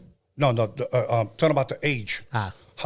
What was the oldest that a man ever lived in the Bible? Do you know? You guys go ahead and look that up, but I'll give you guys the name so you guys can Google it. Yeah. Google it. Methuselah. Methuselah, okay, was the oldest man to have ever lived. Now, keep this in mind. This is going to blow your socks off. Here you have Adam, here you have Noah, and here you have Methuselah. Methuselah knew Adam. Methuselah told stuff to Noah about Adam. That's how old he was. That's a trip. Yeah. That's a... Now keep in mind, some people say, well, how do you live so long? Well, because according to the scripture, God told them what to eat and what not to eat. And you know what? Today, we know what's good for us and what's bad for us. And we still go to Jack and the Crack. We still go to McDonald's. We still go to Taco Hell. And then we're not happy until they chop off our fucking legs and you're diabetic. And we still won't stop. And then you know what we say? When it's time, it's time. It is what it is. Oh. They say that. Yeah. They say that. Yeah, that's Juan 3:16. It is what it is. So the book of fool. yeah, the book of fool, you know, book of pendejo, you know. It is what it is. I want that on my tombstone. Here lies Tony. He never took care of himself. His last words were, "It is what it is." That's, Fuck what that. is it? What is that though? Does that mean like you're just leaving it to whatever the fuck happens, and you will have no responsibility of what happens to you? Yeah, and you know what the sad thing is when, you know, and again, I don't like talking about death, but when somebody passes away, you hurt a lot of people that you left behind, bro. Oh yeah. I mean, You hurt a lot of people, you know. So I say this out of encouragement, and I'm not trying to dampen the mood right now. Yeah. But think about it. Next time you try to take your life, or think about it, that there are people that love you, okay, Yeah. and there are people that will listen to you. Because when you check yourself out, guess what? You're going to damage a lot of people for years to come. Well, that's the thing, man. I mean, most people, and it's odd because they kind of want to do it because they assume nobody cares. Yeah. Which is actually the opposite. No, People either do that care. or some people. I'm not going to say it's for all. Some people just want pity. Yeah. So, you know, some people don't want help. You know what they want? They want attention. They want attention. Yeah. You want one? Yeah. See, and you want a red cup. Hey. So, let's put on the live chat who came up with a. Okay. That's actually, yeah. Okay, Alex, we've been on for about an hour. What is the Trump thing saying? Go ahead and read it to us. Here, take it. I honestly let it go earlier. It's not there no more. But Trump won. Okay, well, that's why you're supposed to leave it up there. So, I think that was a given. Trump was going to win. Everybody. I know, but why did you let it go? I could go back and look. Forget it. Let's just come up with another one. Okay. So in other words, people were saying Trump would win. Yeah. Okay. I just can't go all the way back right now. Okay. Black Panther movie. You saw it. Oh, Wakanda, yeah. Wakanda? Wakanda Forever, I think that's the title. Okay. Yeah, great movie. It was a great movie. Was it better than Hotel Rwanda? No. Hey, Hotel Rwanda's an awesome movie. That was a wow. Awesome movie. I mean, awesome acting. If you haven't seen that movie, you're like, fuck. But be prepared to cry, bro. Oh, yeah. That's a tearjerker. Look, let me tell you something. Sometimes in those movies like Schindler's List, The Pianist, Hotel Rwanda, if you don't cry, I think sometimes you're not even fucking human. Yeah, you got something dark in you. Exactly, man, because... That Hotel Rwanda, that thing tripped me out. I was like, fuck. That's fucked up. Now, let's be honest. In Hotel Rwanda, I think they were called Tutsi. Yeah, the Tutsis and the... There was something else. Not the Dugan, right? No, not the Dugan. But you know what they were killing each other over? Or you know how they separated themselves, for those that have never seen it? Black people in Africa were against each other because some had big noses and some had small noses. Fuck. And that was what separated them. I like to think that that's all caused because of white culture. Just going to say. Because, I mean, I don't think they cared about that like 500 years ago. Do you remember? Man, this one broke my heart, bro. Especially... Remember when the actor, I forgot his name, the main actor. It was the guy that plays War Machine in Marvel. What the hell's his name? Well, he tells the white journalist, he said, okay, well, now you're showing what's going on here, so now America can come and help. And then he said this, nope. They'll just eat their dinner and say, oh, how sad. You know, and that's it. Yeah, that's true. But you know what? It goes back to accountability too, man. I mean, if you're okay with it happening, you're gonna let it happen. If you feel really strongly that you don't want that to happen, you're gonna die for it to change it. Yeah, exactly. And then he said, "Well, why won't they help?" And that white guy looked at that actor, that black man, and said, "To us, you're not even a Nigger." I can't even say that word, bro. Damn. But when he said that, I was like, wow. And this was in the movie. Yeah. Now, here's another movie that, oh, my God. A lot of people liked it. I thought the cinematography was great. Okay. But it made me feel uncomfortable, bro, every time they said the N-word, and that was Django. Oh, yeah, dude. I mean, you know what? And that's probably one of the reasons why I didn't want to watch it. You know, well, look, let me tell you something. People get upset when people use that word, and I understand that. But why didn't nobody protest that movie? They used that word like it was going out of style in that movie. Because Jamie Foxx was in it. Leonardo DiCaprio. Why? Because they were good actors? So that gives them the freedom to, you know, I don't know, bro. It's crazy. It's crazy. And it's crazy because that doesn't get canceled, but a basketball player just mentioning one book gets canceled. And he just says the title. He doesn't even speak what's in it. He just says the title. He got canceled. He got suspended. He got money taken away from him. Mm-hmm. He was forced to apologize for saying the title of a book. What kind of world are we in where... What was the title of the book? Do you know?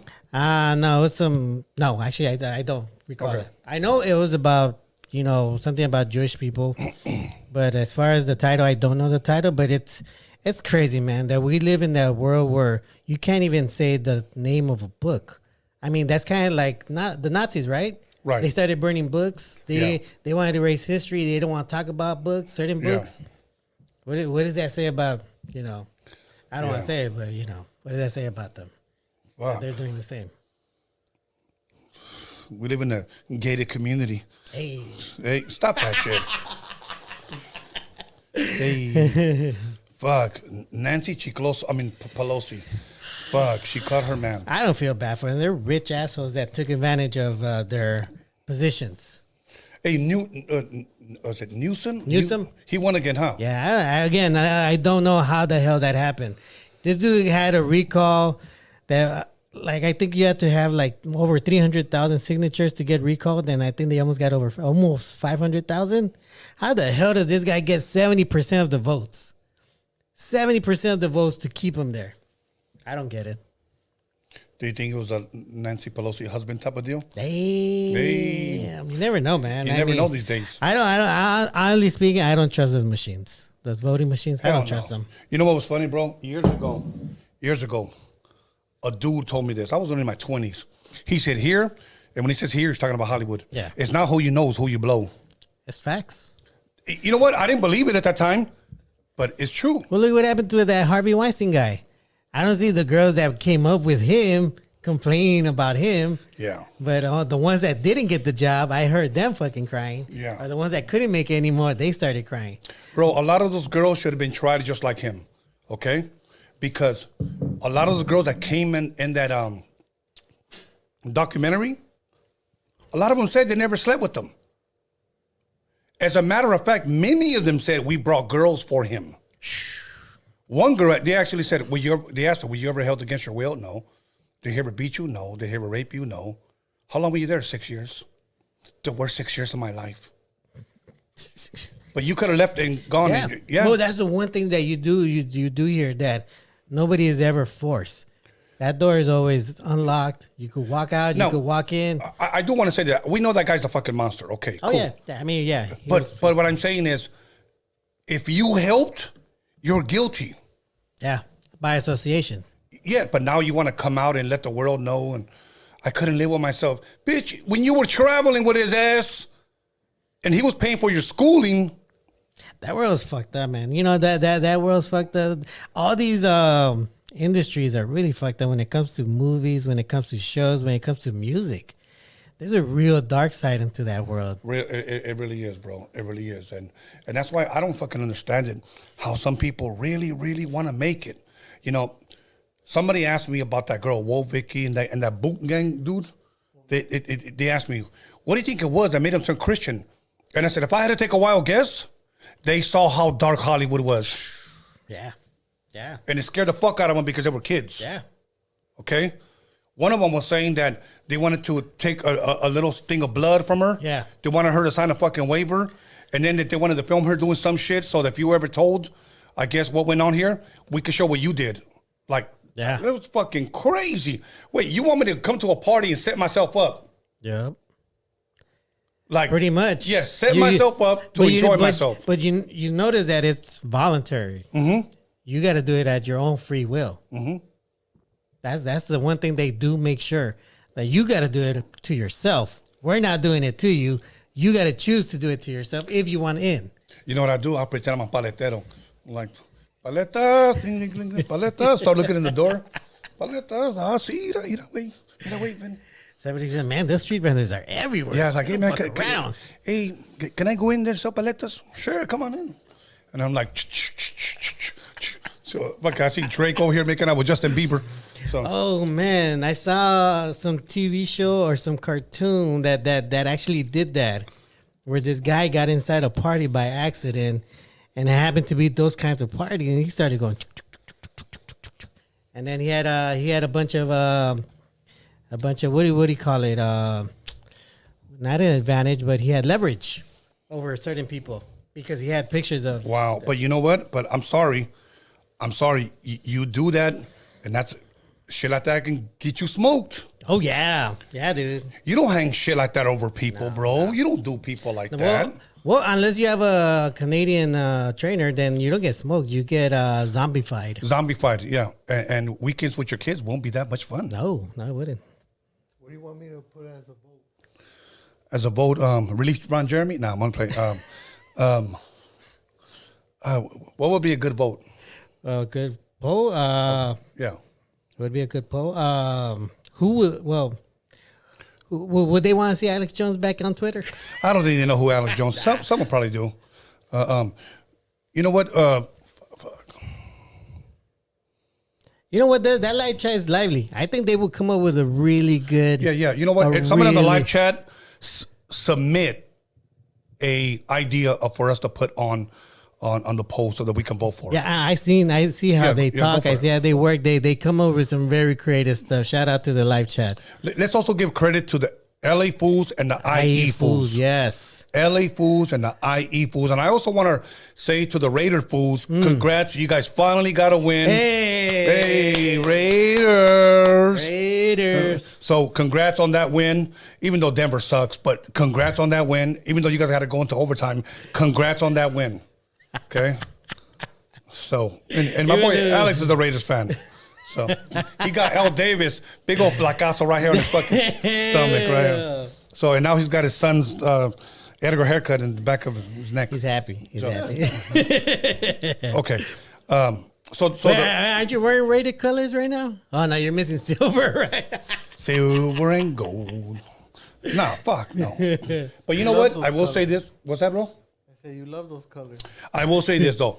Those colors are dope. Oh, yeah, Dope. dude. I saw this one. Actually, no, I take that back. It wasn't a Raiders hat. It was a Kings hat. King It colors are looked dope too. dope as fuck. You know, man. see, a lot of people don't realize in the '80s, here's what we used to sport: Chicago White Sox hat. Okay, Yeah. now people say, "Well, you rep in Chicago?" No, it was just the colors, bro. It was black and white. Yeah. Kings black and white. Yeah. And Raiders black and silver. You know, I mean, so it was just some dope ass colors. Yeah, you know, it was. so you know, it's funny because the street that I was from, I used to sport a hat that had that logo on it, and everybody thought I was from the East Coast, and I was like, "No, this is just for like the neighborhood." You know what I'm saying? But like, anyways, You didn't want to try to like just go along with it. Yeah, I'm from New York, from the Bronx. from Big Apple. So, anyways, so is anybody coming up with a good? I'm gonna put like a football team. Okay, you know what? Who's more deep? However you want to do it. Who's more deep? IE foods or LA foods? Oh, yeah, that's a good one. So Who has the best roast? Yes. No. Well, who's deeper? I gotta give credit to some of these IE foods. They have some really good comebacks. Like what is one of the good? One of the One one good of the comeback. ones? What was it? LA foods know eat, what? drink hot dog water. I'll tell you right now because I've been screenshotting some of their. IE foods love big sticks. So, anyways, by the way, Norbert takes screenshots, so you guys are not going to get away with any of those. No, yeah, oh yeah. Let's see. All right, okay. Here's one from an IE guy. LA foods got jade in between their cheeks. Jeez. One of the funniest ones, bro, that I repeated over and over, it said, LA fools put cucumbers in their eyes when they sleep. That shit was fucking hilarious, bro. That I've was a never good tried one. that. Have you ever tried that? I've never tried that. No, That was a weird no, but no. Okay. Anyways, have you ever had a midget walk on your back? no. I had a Thai lady walk on my back. For reals? Yeah, she made my back worse than it already was. Don't You do said it. worse. Yeah. My back was hurting like a motherfucker. And I was like, you know what? I'm going to try this Thai back massage place, see if it really works. Did it come with a happy ending? Hell no. But like I said, she fucked up my back even worse. I never went back again. No shit. Yeah, they do walk on your back, but she just put pressure on the wrong places and I just came out worse. You know what's crazy, bro? A lot of these places, and they just busted right here in Wilmington. Okay, they give massages, y los la jalan. You know what I'm saying, Yeah. bro? Maybe I'm just different. Yeah. But I couldn't go somewhere, get butt fucking naked. They rub fucking hot oil on you, and then they just start whacking you off. Like, to me, I just can't allow just a fucking strangers to start fucking, whacking me off, bro. That's Hey, Tone, did you hear about what happened at the ports? No, tell me. From all that? Somebody was whacking off? No, they Okay. were going to those type of massage parlors and putting it on the On the longshoreman card or what? yeah, they were Wow. they were putting it on the medical, Oh, shit. what? and they got caught up. Like, Instead of like getting adjusted, I was being drained. Well, you know what? They're trying to legalize prostitution. How are you gonna do that, bro? They're trying to push it. They're trying to put. Orange County husbands are getting arrested way too much. Well, there's so many girls on social media giving it away for free. What do you mean legalize it? Because I think that's why you're seeing a lot more video clips about Figueroa Street recently. Yeah, okay, can you imagine going up to your girlfriend? So, baby, I want some tonight. You got $50? Damn. They just legalized Wait, it. doesn't that happen anyways? I don't know. I never paid for no shit like that. Fuck. Wait, you said girlfriend, didn't you? No, I'm hypothetically speaking, yeah. because they legalize prostitution, and then you tell your girl, "Hey, girl, I'm gonna go over tonight. You got $50? Oh. You see what I'm saying? Like, fuck, put it in the jar. But you know what I would do? I would do is not keep it in females' records. Females that want to go back into the regular workforce, but because they get busted, that stays on their record. Really? Yeah, it stays on their record, so nobody wants to hire a hooker. And then what happens? They go back to hooking. That's on them. Is that a technical term? Yeah, because I heard Hey. I heard a story about that. Some hookers that try to like go back into the workforce, every time they apply and they check out their background, that pops up, so nobody hires them. The manager goes, go 3,000, bro. You know what? Right here in this application, it just says you don't have a high school diploma. Sorry about that. Yeah, that's some bullshit. All you gotta do is go get a job at the agency. Yeah. Oh, You're that's making true. less than minimum wage over there. They do, right? Bro, They take that's the thing. I always tripped out because those agencies take a cut. hell yeah, they do. That trips me out. They're the pimp. Yeah. The pimp takes a cut. Yeah, that's a trip because they don't even care where you used to work. They're Right. as long as they get their cut. Right. Alex, go ahead and pull up the number. Let's open up the phone lines. If anybody, I'm going to say this, and I'm going to give this number out. If you're a 505 number, I'm not going to answer your motherfucking call, and I'm going to tell you why. Because throughout the motherfucking show, you've been calling, okay? We didn't even open up the motherfucking phone lines, so that means you had this number fucking saved, and you think I'm just going to pick your shit up? Yep. Can't Fuck jump you. ahead of the line like that. Exactly. Respect. Plus, I already would know who in the fuck this person Put is. some respect in that number. Exactly. Most likely, it's probably the fucking wig lady. Hey. Anyways, stop with the hey, mama. Hey. Okay. So. That's the Okay, let's put the number up. All right, here we go. Caller, your name and where are you calling from? What's up, Tony? It's Mr. Harvey G from Colorado, baby. Fuck yeah, Hells big dog. You know what? What is the last thing Hey. you unbagged? Tell us. Oh, I just did that enchilada from Taco Bell. You know what I mean? that's Hey, what's okay. up. Hold on. You said an enchilada, right? Yeah, you know Okay. that little bullshit. Okay, hold on. You know what that's from, bro? From the 80s, bro. Oh, really? That's something old. It's a enchilada / burrito. They call it an enchilada. But that sounds like a small penis. Enchilada. I didn't say that. A little fiero. Little finger. Go for it, bro. That's something that IE Foods created. No, that was a plan.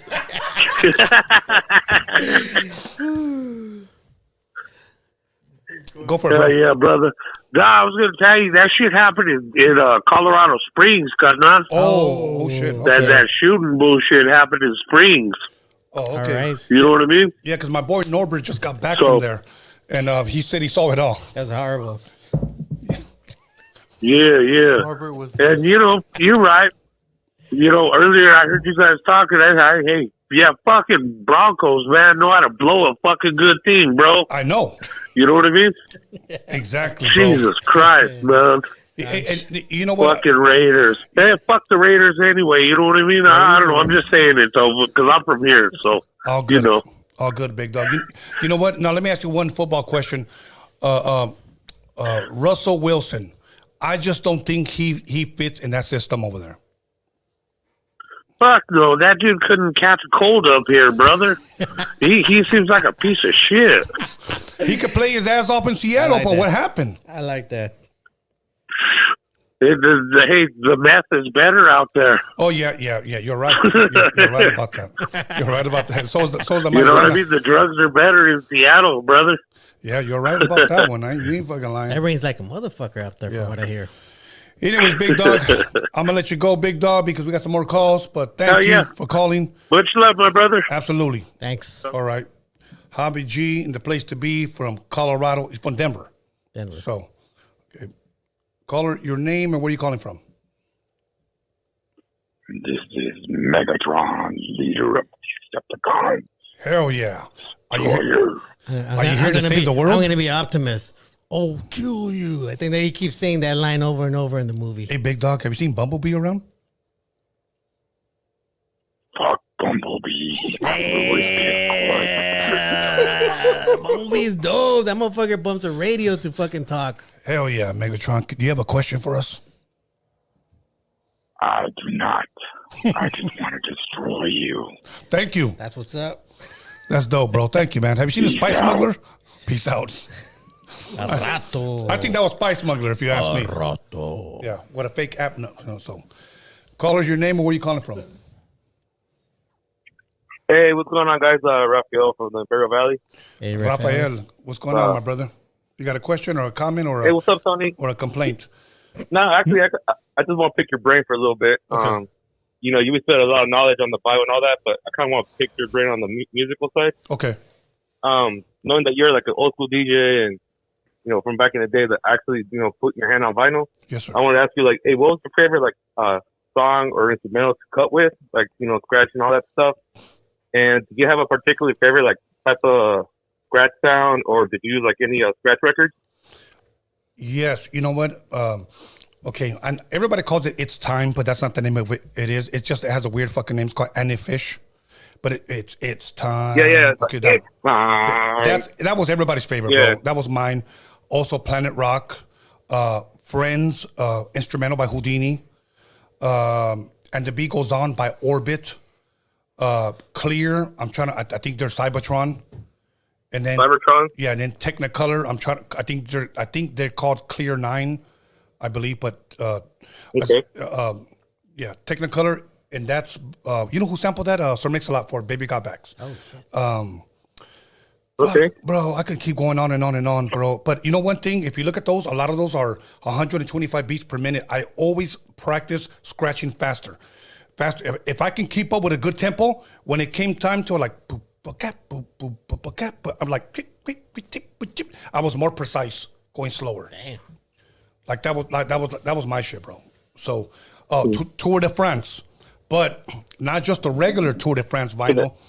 This was an import that had a red label. Oh. Okay. And this one you had to play on 45. So it went a lot faster. Oh shit. You know, and the regular Tour de France that was sold out here, it started off just with the breathing like That was a dope ass album too. this one was like like it was just on some Shit. bro. I can keep going on and on, bro. 'Cause I love talking music on me. You know, I'm glad he brought that up because I think I talked to you about the name DJ. Like, who can they still be called DJs because this jockey? It's this They're- jockey. They don't use this anymore. Well, can people still be called MCs, masters of ceremony, or just fucking mumble idiots? Anyways, Digital. go ahead, bro. What was your next question? You know, put my 2 cents, like the DJ now, like, you know, they got the button to match the music, you know, they don't even know how to count music anymore, Mm-hmm. you know, to blend in the songs and all that stuff. So it's like, it's kind of like, it's cool because, you know, they add new stuff into it, you know, but it's taking the art away, you know, like when you used to bring your doubles and, you know, mix them in and mix them out and just mixing all these songs, you know, it kind of takes away from it, you know? No, it doesn't kind of. It does, bro. Well, that's why I like EDM music because No, EDM music at least it still gets creative. You know, and here's my thing. No, but EDM idiots, they come with pre-recorded mixes already, bro. Well, some of them do. Motherfuckers Some of them do. I'm not they gonna lie. Some of download them those do. mixes from YouTube. That is And very then just true. stand behind it and then mix, take off the bass, turn up the treble. We never did that shit. Get the fuck out of here. Look, I don't mind speaking my mind. I but love the bass, though. The bad thing is that a lot of people say, oh, you're just fucking hating. You know, truth is the new hate speech. I cannot tell the truth without be calling a hater. Well, that's why I'm saying, like, I would think it would be a different category at this point. So, anyways, like DJ Khaled. Don't call yourself DJ, you fat bastard. So, DJ Khaled. yeah. That's all you say. Yeah. Anyways, big dog, anything else? I like these kind of questions. That's why No, I'm asking. just no, that's not my only question, man. I see you always speak about the Bible and all that stuff, but, you know, kind of bring it back to the music and, Hell yeah. you know, knowing your history. I know you know a lot. Yeah. So, Hell yeah, bro. You yeah, know, appreciate that. Yeah. you got it, brother. Thank you, man. I gotta say, y'all have a good night, and, you know, like I said, keep doing what y'all doing, and, you know, thank you for the platform. Thank You you, too, my man. brother. Thank you. Okay, let's go. All right, let's keep it pushing. Release the Kraken. What movie was that? The Titans? the Olympian Clash one? of the Titans? Clash of the Titans. Yeah, Yeah. I like the Hades character on there though. Okay, let's go. Caller, your name and where you calling from? Hey, what's up, man? I'm calling from Vista, California. My name is Camacho, and just showing love to the channel, bro. Thank you, my brother. Hey, Thank you, that's Camacho. right. Macho Camacho. Yes, sir. Thank you, man. Did you have a question, Yeah, comment, yeah. or complaint? I did have a question, bro. Yes, sir. I'm starting like a little blog for food review and beer review in the 760 area. So I just want to know how much, you know, you guys. I know you talked about the ad stuff, so I just want to know, you know, how much you charge for that. Oh, okay. Oh, okay. Oh, let me ask you this: do you follow me on Instagram? Instagram or Facebook? No, yeah, I think on the Instagram. But please DM me, bro, and I'll send you all the info because I do have 3 packages. So and it will. Oh, okay, for sure. It will really help you. I just finished talking to a seafood marisco spot that's going to be bringing us food here soon, and I'm going to be promoting them as well, bro. And I do got some big acts coming in, so we'll promote it on some good episodes, bro. So it would be worth it. Please remind me that you're the guy that called about the ads, and I'll give you all that info if you can tomorrow. For sure, bro. Yeah, the channel's called 760 Local Grub and Brew. But yeah, we're just starting right here. I don't know if you know the area Oceanside, you know, from Yes. like Dizzy Hollow, Vista, California, that area. So that's where we're really coming up from, you know? Yeah, I've had Desi here twice. So yeah, most definitely, bro. Yeah. He also, so I No, can yeah, post he your business. represents the area to the fullest. Absolutely, bro. And that's one thing that I admire about artists, bro, that they don't forget where they came from. You know That's what I'm right, saying? yeah. They represent their fucking neighborhood, bro. So, and that's dope. But por favor, hit me up and we'll make it work, bro. Yeah, for sure, bro. Well, appreciate the fucking phone call. And, you know, I've been following the fucking page. It's solid. And, you know, again, that page is, you know, 760 Local Grub and Brew, dog. So much love. Thank you, bro. Talk to you soon, homie. Gracias. Dope. I appreciate those calls, bro. Because I just had a business hit me up through Anthony. Well, you know, that's Raza supporting Raza. Absolutely. Right there. That's what it is. Caller, your name and where you calling from? What's up? It's Fernando from Southgate, now in Lake Powell. What's up, Norby? What's up, Tony? Fernando. Hey, Fernando. What's up, my brother? What up? Yeah. What's up? Hey, Tony, I got a quick question, kind of like a follow-up to the previous caller. Mm-hmm. Do you plan on doing another show like you did with DJ Ralph M when you brought out your equipment and you kind of busted some freestyle stuff on the turntables and stuff? You think about doing a show like that again, bro? No, I will be doing something next year, and I mean next year sounds so long, but about a month away because I got a new drum machine called the S2400. It's like the big brother to the SP1200. And what I want to do, you know, if people allow me and they want to be entertained, I want to try to make a record from scratch, like live, you know, while I'm here. You know what I'm saying? Like I can have this guy like, I wouldn't do it live. Hold on. I can have a guy like Norbert. Hand me here's 3 records, Tony. Make a beat, and I'll do it live, bro. Excuse me. You know why I say don't do it live? Because somebody's gonna bite it. I don't give a fuck. It's a dummy track anyway. When you're fucking talented, you can come up with tracks all the time. I got you with the track. You know what I'm saying? All right. You know what I'm saying? Like, look, when you're talented, you can come up with tracks. Facts. Only a biter, a guy who's not talented, will steal somebody else's idea. And you know there's a lot of biters. Oh, there's a lot of fucking biters, bro. So, but I don't give a fuck. Yeah, just like the IE was always fighting the LA jokes, you know? Nah, I mean. So, Nah, man. Hey, Tony. Yes, sir. No, I just say, you know, you got some dope skills, brother, and it'll be cool to, because that was a cool show with DJ Ralph M. You know, you guys had a little going back and forth. Thank you. Busting your technique.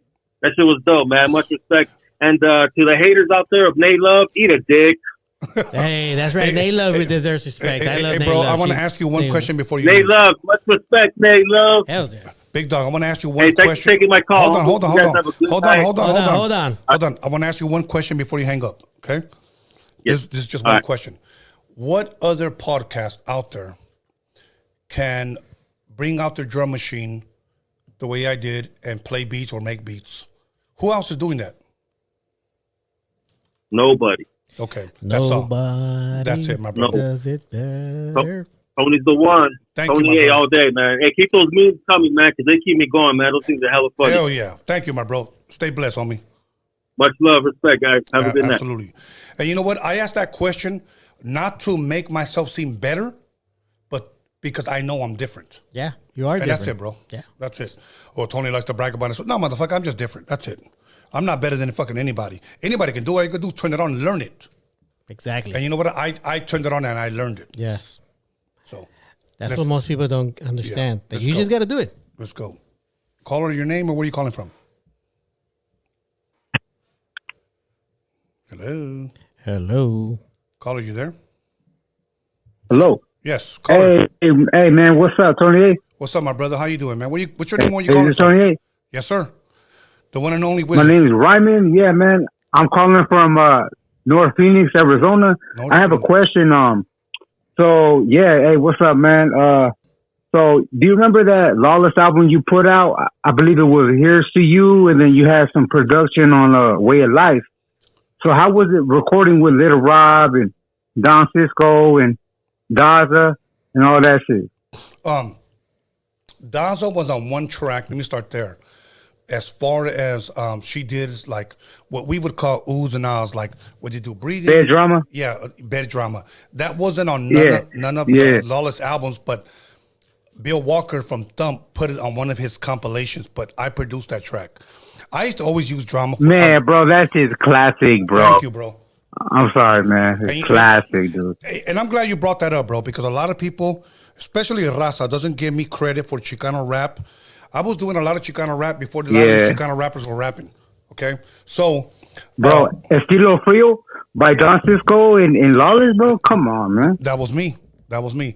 Now, as far as, that's one of my favorite songs, bro, from those guys. And that was on the second album of Lawless. I only produced 6 songs on the second album, but the first album I produced 9 songs because there were 10 songs out there. Tony G, the producer of La Raza Mentirosa, he produced track number 1. After that, I did everything else.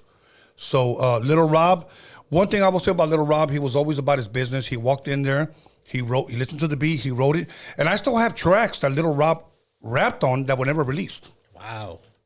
A lot of people don't know that. You know why? Because I'm not one, bro, that would ever try to sit here and try to brag. I did this.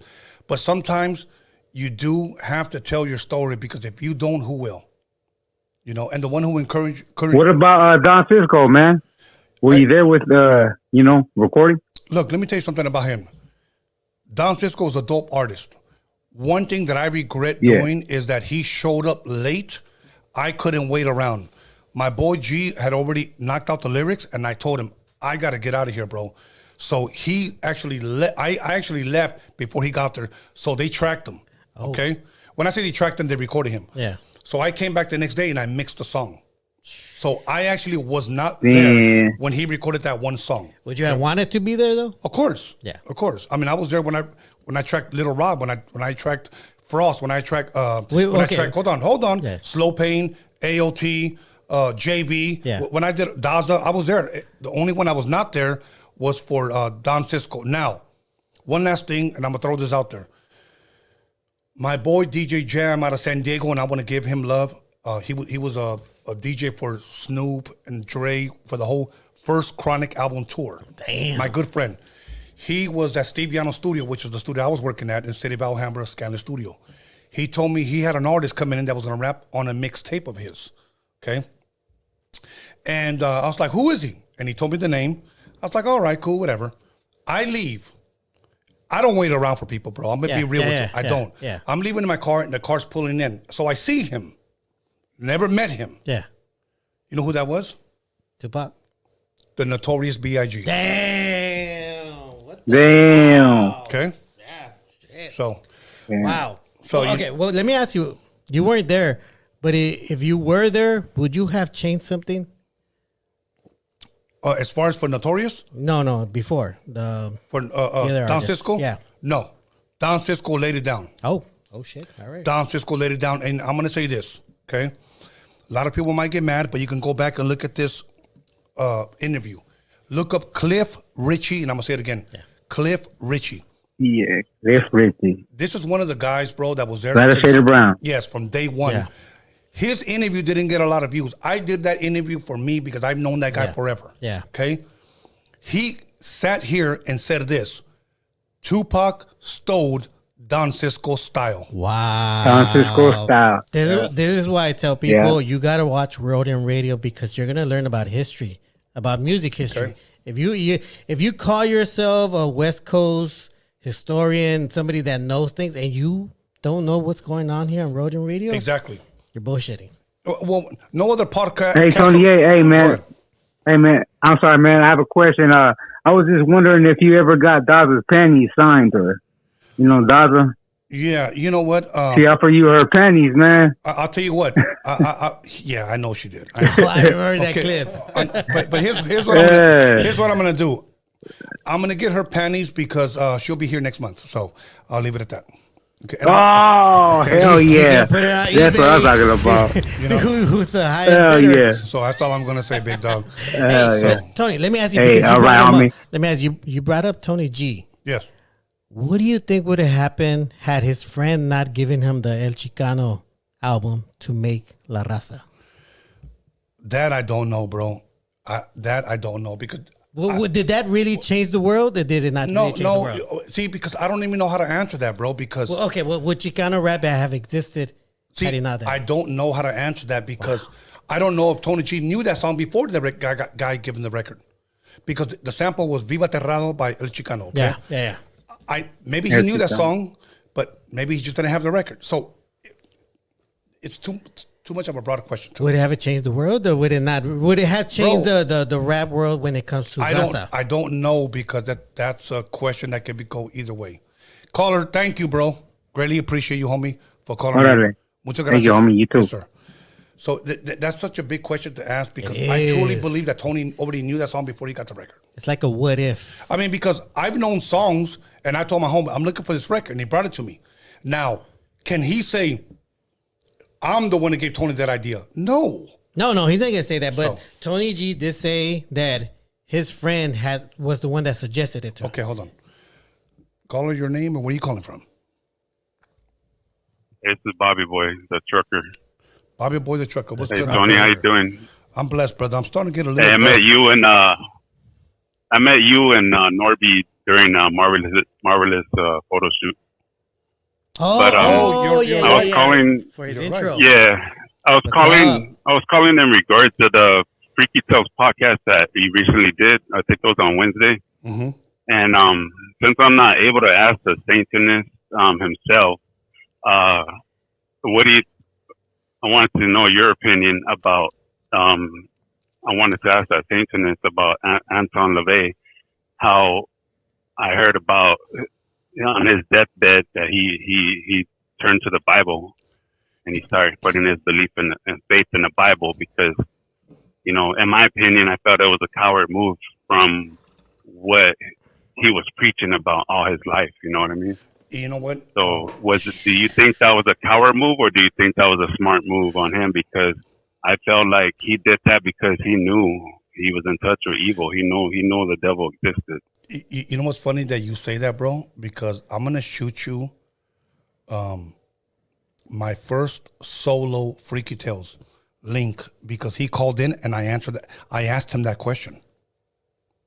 He did. Okay. I asked him that question, bro, and he said this. He said, "Yeah." Okay. He said, "I don't know. We weren't there. We can speculate about it, but I've heard that. I just don't know." That's what he said. You know. Here's my thing, and I don't know if he's listening, and I don't mean to like embarrass him, but if I really wanted to put him on the spot, I could have asked him this question yesterday, okay?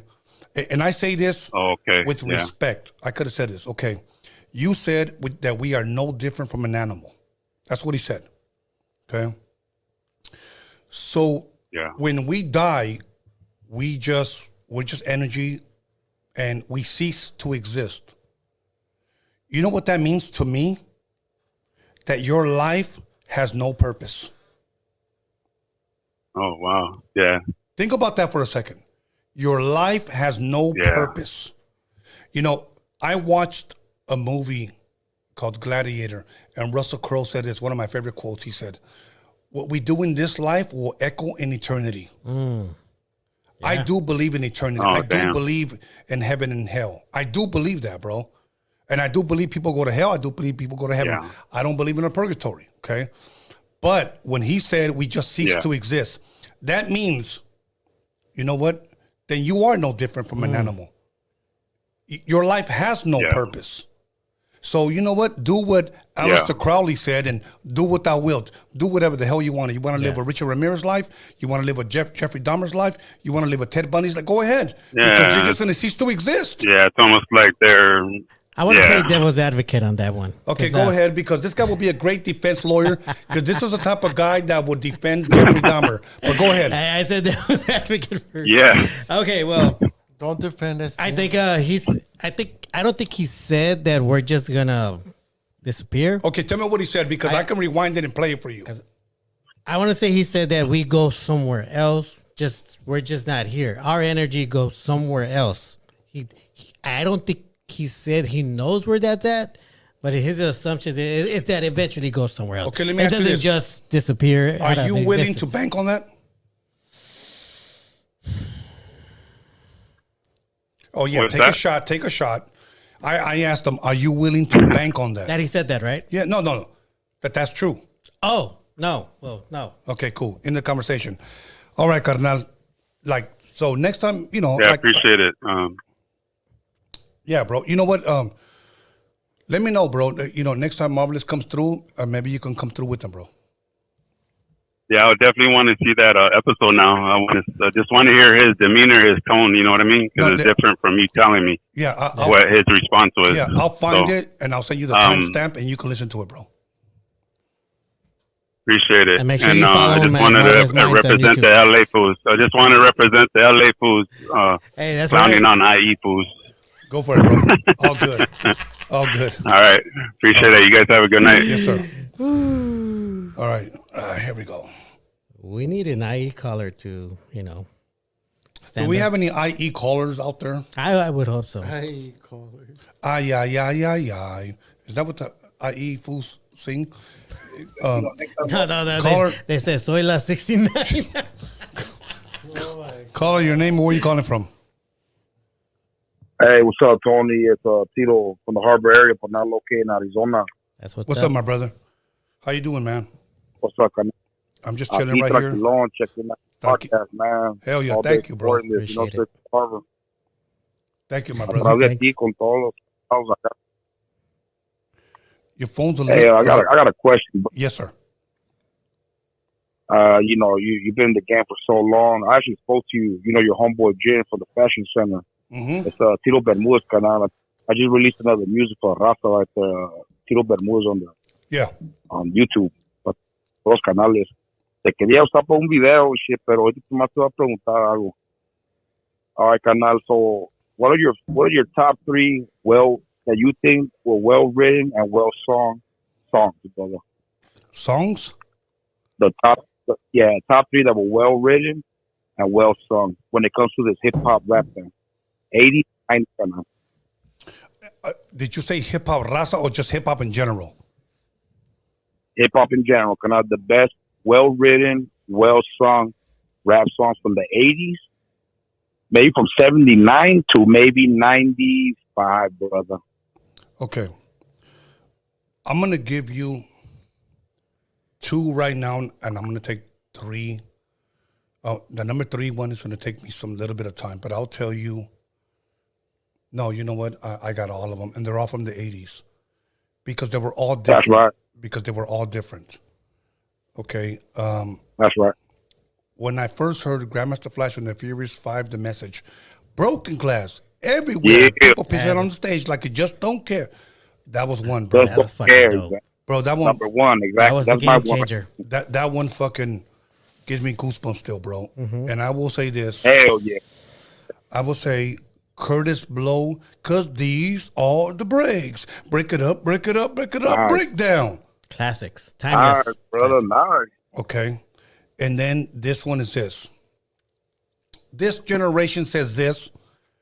It is what it is. In the 80s, you know what we said? It's like that. And that's the way it is. That was the first time. Yes, that was the first time I ever heard. Hell yeah. And I was in Long Beach when I heard this. That was the first time I ever heard music called gangster rap. Some crib threw up the seat. That's right. And he said, that's some gangster shit. And it was just always like that, bro. So I will say those are the 3 songs that in my early beginnings changed my world, bro. Wow. So, Those were That's impactful. Yeah. So that's it. Fuck yeah, brother. You know. I just want to share this on your podcast, man. My top 3, because I come from a musical family, right? Yes, sir. De Mexico, para acá, este lado de Harvard. Yeah. All right, like you said, the message, number 1. I think that was well written, well sung. Y el mensaje, that's what we need more in the music. Yes. Mensajes to all the people. Definitely. That's what we need. That's what we lack right now. Yes. And number 2, la neta, the one that hit me hard, because I was hustling back in the days, is that Vapor song by Bismarck, rest in peace. Because I like true. it because lo que dice el vato, I kind of went through that, and then the way he's talking about the other people, you know, he put them up, and he actually spoke about them, and then he tells you about how it begun, how the process was, and how it ended, and how people were later asking, hey, let me borrow $1, or hey, come work for me. I mean, you know, we all seen it. Yeah. And the third one, Carla, that really gets me. It's something very similar to you had great ones, but the third one is one of my dad's favorites, one of my favorites. It's la de Slick Rick, children's story. Porque lo que está diciendo el vato es storytelling, brother. And you know what? That's what we got to bring back, carnal. Either messages or storytelling, carnal. We don't have that, bro. Because It's never going to happen. It's never gonna happen. We don't, carnal. I'm trying to bring that back with my música. I spoke to you and Bozo last time. I spit a little flow for you guys. Nothing big, you know. Pero, like, we're always behind you, carnal. Even if you don't see us, we're still going to be right behind you. That's what's up. We highly appreciate what you do. Pero just to throw it out there, carnal, the one song that really hits my heart, it was Easy Does It, because he flipped it 5 times on the beat. Remember that one? Yes, Easy sir. Does It? Exactly, bro. I know. You see how he flipped that? Man, have you heard anybody do that 5 times, 6 times to this day? I don't think we have, bro. That's what we need to bring back, man. No. We got to get Tony A out there. Yeah. Al 100. No, we already al 100, homie, but we really want to get after you like that, man. Throw you out there like that, brother. Thank you, Carnal. You know what? And next year I will be out in Arizona. I would announce it here where I'm going to be at, when I'm going to be out there. But I will be out there, bro. So maybe you can come out there, especially since you're out here from the Harbor area, bro. Hells yeah. So muchas gracias, carnal. Thank you for Simón, calling. carnal. Yes, sir. Estamos con eso. Ahí te mando un mensaje. Like G, homie. All right, my brother. Stay blessed, homie. Yeah. That's definitely something we're missing, storytelling. Yeah, yeah. Okay, let's go. Caller, your name and where are you calling from? The Bay Area. Hey, what's up, my brother? This is back to Raiders. Raider. I know exactly who this is. Hey, you know what? Congratulations, bro. Congratulations. Yay. Hell yeah. Hey, it doesn't matter if they're a crappy team, we still won. Brother, I'm good. I'm feeling a little buzz now, so I'm going to take one more call after you y ya estuvo. So make it good, bro. Yeah. You got a good question, comment, or complaint, or you just want to celebrate the Raiders? What's good? I just want to say that Cowboys won. The Cowboys won. Mm-hmm. Did you say cowards? I know you're happy because the Cowboys won. Hey, bro, I want to say, did you watch the Cowboys game? Did you watch it? Yeah, I did. Okay. Yeah. I'm a realist, okay? And so I'm going to throw this out there. Did Minnesota really play like they are 8-1? Like the No. They played like they were like little kids. Yeah, they look like they should have been 1-8. You know, like they played terrible. Like they were 8-1, and I was like nervous. Was anybody injured? No, wow. I thought they were. I thought to myself, oh man, we're in for a game. You know, because these guys are 8-1. We went in there and fucking slapped the shit out of those motherfuckers. So in their home, maybe they gave it to them. Maybe the fucking fix was in. Maybe Okay, OJ did fuck that girl. Anyways, go ahead. I just want to say Raiders. All right, my brother. Muchas Hey, gracias, Cowboys. Cowboys. Hey, my respect to you. And okay. Likewise. Say Raiders one more time. Raider.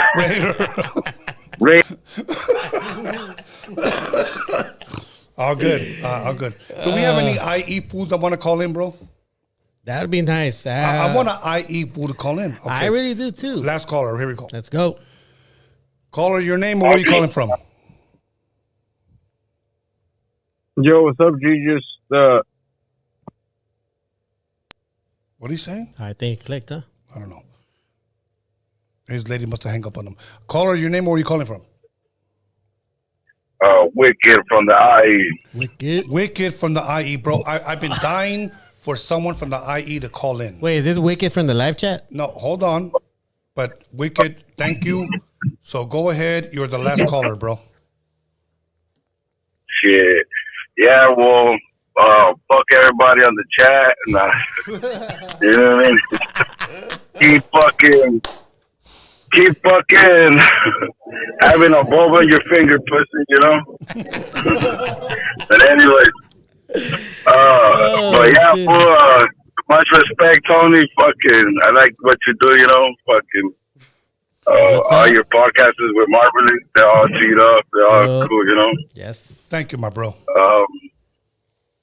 Other than that, I did have a fucking question, because I do sometimes want to help out the little fucking mocositos on the block. Yeah. That my daughter brings me some, or she knows the little kids that want to rap and shit, and all they need is someone to fucking help them, you know. Yeah. And me growing up, I wish someone could fucking be like, hey, you know what, push it, you know. And what is a good cheap equipment to buy to entertain some kids like that, to be like, hey, hear yourself, fucking bring your mind out, do something, you know? The first thing that came to my mind was this, bro. If the person has a laptop or a computer. Fruity Loops? No. Get Logic. Logic. It's probably going to cost you about between $200 and maybe $250, somewhere around there. Get Logic, and you can go on YouTube and look at tutorials, and it'll show you how to make beats. It'll show you how to record, like record your vocals. Yeah. And it'll show you how to, make your song, if you will. Everything to college today is YouTube. Yeah, like it's the YouTube University. Yeah, the YouTube University. Yep. So if this person has a laptop or a computer, tell them to buy Logic. $250, bro. Smartphone? What do you think? Well, Logic, bro. Right, I wouldn't suggest somebody do it on their phone, but Logic, bro. That way you can record. You could do your beats on there. When I say track yourself, you can record yourself rapping, and I think that's the best way, because that's the future, bro. Everybody uses Logic today, so I recommend Logic. And look at $250 is more than $3,000 on a drum machine today. Yeah. So you're mostly speaking to just to record, right? Right. That's it. Yeah. Cool. So that's what I would recommend, bro. So and I mean, I'll even put that fucking money in, you know. Yeah. Because it's beneficial for kids out here, man. You know, and yes, you saw I see all these little kids, you know, and they're fucking be like, hey, fool, fucking, you know, I can help you. I know this, I know that, you know, like. Yeah. You know, YouTube University. Throw it out there. It will absolutely, bro. Logic, bro. They could buy it online, download it, go to YouTube, and YouTube will teach you how to use it, bro. Yeah. So that's the best one. Wait, would you recommend beatboxing? Beatbox? You tell them like. Yeah. Would you ever recommend that for just to learn it? No. I'm just curious to see. Anyways, all right, bro. Muchas gracias, carnal. Thank you for calling in, bro. Okay, bro. Thank you. That reminds me of that police. Fuck? That reminds me of Police Academy. You ever saw that movie? Yes, I saw that motherfucker. You saw that one. Okay. Motherfucker said beatboxing. Okay, you know what? Since we got a couple of seconds left, I'm going to take one more fucking phone call. Let's go. Okay, let's go. Fuck. How we get the Chinese restaurant again? Hold on. Caller, I'm answering this by accident. What's good? Hello? Yes, caller. What's good, bro? Your last call. Hey, what's going on? What's going on? All right, I just had a quick question. Yes, sir. What are your guys' top 5 Chicano artists, even if they don't consider them Chicano artists, and then which artist out of California do you think could go bar to bar with any East Coast rapper? Wait, any East Coast rapper? Wow. Yeah, because you know how like in the East Coast they see. I mean, it's mostly like bar heavy. It's the mecca of hip hop, and it's very lyricism. Nothing like we don't have it here in the West Coast. Right. But I feel like we don't get enough props as far as Chicanos and shit for like the homies. Like for instance, like I feel like Conejo is one of them who go bar to bar with a lot of the East Coast rappers, a lot of bar heavy rappers. And I was just wondering, what's your top 5 Chicano artists, and then who's like some of your bar heavy Chicano rappers? Well, you know what? Let me ask you this: where are you calling from, bro? Like, where are you from? Oh, I'm calling from Van Nuys. Okay, Van Nuys. Okay. That's a tough one. All right. It's not a tough one for me. No? Well, you know what? Is he talking about like old school, like 90s, or he's talking about all of it? All like of from it, bro. here, All from of today it. to all the way there. Norbert, calmate. Okay. All time, all of it. Wow. Okay, here's my all thing. Time. Okay. In mine, Conejo wouldn't be mentioned. Okay, because Conejo had a different style. He had his crowd. I don't say bar for bar, and that's not hate. That's just I'm just being honest. Okay. I've never heard his music. Okay. 2 guys from San Diego come to my mind as far as top 5. Little One and Shadow. Little One and Night Owl. Okay. Yeah. Little One and Night Owl. Then back over here, and these are not like number 1, number 2, number 3. This is just I'm just throwing them out there. Number 3, I would definitely say Frank V. Okay. Number 4. Okay. I would definitely say because he ghost wrote for a lot of fucking Chicano rappers, and that's AOT. He wrote a lot of Kid Frost's hits. Okay. Number 5, that's the tough one, bro. Wow. Number 5, like you almost want to fucking say Be Real and put him at number 1, but Cypress Hill is not Chicano rap. No, So, not at all. They made sure to stay away from that. Exactly. So, see, and I even want to say my boy Sinful or the I-Man from the group The Mexicans that came out in the 90s, but they're not Chicano rap, they're hip hop. Okay? Oh. So, as of right now, I will probably just say that's just my top 4 right there, I guess. And I what about Psychorilla? Would you put him in there? Oh, see, but they're not Chicano rap, bro. No, I never really saw them like that either. I never really put them in that category either. To me, they're hip hop, so I cannot include them. So I would say my top 4 once again: Little One, Night Owl, Frank V, AOT. I think they can hang with a lot of. Okay, anybody new? Anybody that you heard new? Okay, you know what? No. My number 5. My number 5 would be lyrically, Bad Boy from Clica 1. Oh, okay. Yep. I would say that too. Yeah, Bad Boy from Clica 1. But I'm gonna ask you this: is that really Chicano rap? I would hope not.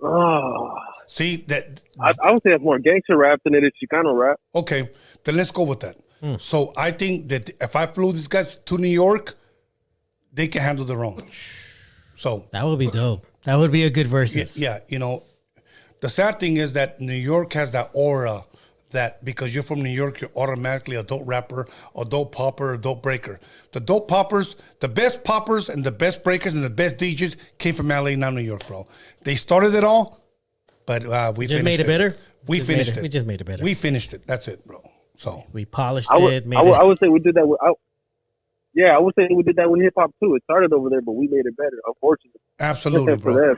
Absolutely, it makes sense. California tends to make everything better. I would say new. Go ahead. Yeah, I would say new generation, like the generation now, the ones I feel like they can hang with a lot of the ones over there lyrically. I would put Cujo in there. I would put Hazard in there. I would put probably Westmont Team in there. Misfit. I'd put Misfit in there. Wow. All right. Yeah, I think that's probably like the only ones I got right now. That lyrically, I feel like I can hang with a lot of them over there. You know what? Zapata that goes. I mean, Even when he was from Cloudtour, I mean, when Icon, Zapata, C the Great, when all of them were together, that group right there was very underrated. Right. That's what's up. Yeah, you know what? Here's my thing, and I agree with you, and I agree with Zapata the Ghost. As far as everybody else, here's my thing. Yeah, if we would, this is the way I think. If we were to fly up there, a lot of these guys will catch the jitters, get nervous. I would hope not, and I especially hope they're not the ones that go like this. So that's why I didn't name a lot of those guys. So. Yeah, because that you got to remember your lyrics. You can't do this anymore. You guys got to stop doing this. Yeah. Anyways, Big Dog, thank you, man. You were the last caller. And yeah, cool. I appreciate it. Quick fun fact. Hey, Tony, you and Heinz are the reason my mom had broke up. My dad dedicated "I'm Not Your Puppet" to my mom when they broke up. Fun fact. And they broke up? Wait, what? Bro, is that a good thing or a bad thing, bro? Well, if you had a cool dad that he stayed with. No, he hung up. Like, what the fuck? He said, fuck. All right, cool. And okay. We get to take off these pretty headphones. We had some people drop money on Go ahead. Okay, RC dropped $4.99. He said, Tony, how did you find out XM Radio used your mix as a soundbite and not even give you props? Oh, wow. I don't even know they even used it. Yeah, we need more info. Yeah, definitely. You know what? Hold on. gmail.com. Hold on. Let me say this. There's a girl that I felt a little disrespected because she sampled "I'm Not Your Puppet." I produced. Yeah. I flipped. Yeah. And she made a song called Dodger Girl. I'm a Dodger girl, whatever. I messaged her to let her know that was my song. I would like to interview, my show.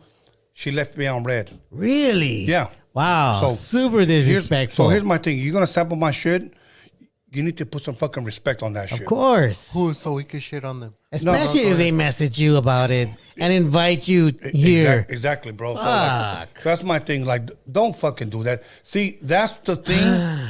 That's the thing with this new generation of rappers. I'm not saying generation as a whole, but of rappers. Yeah. She's over here singing Dodger Girl, rapping to my motherfucking beat, bro.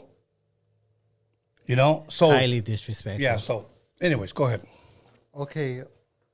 Rock Bottom and the Dome dropped $1.99. He said, Saludo los coras de parte de Don Perruco Raza. Perruco. My bad. So, yeah.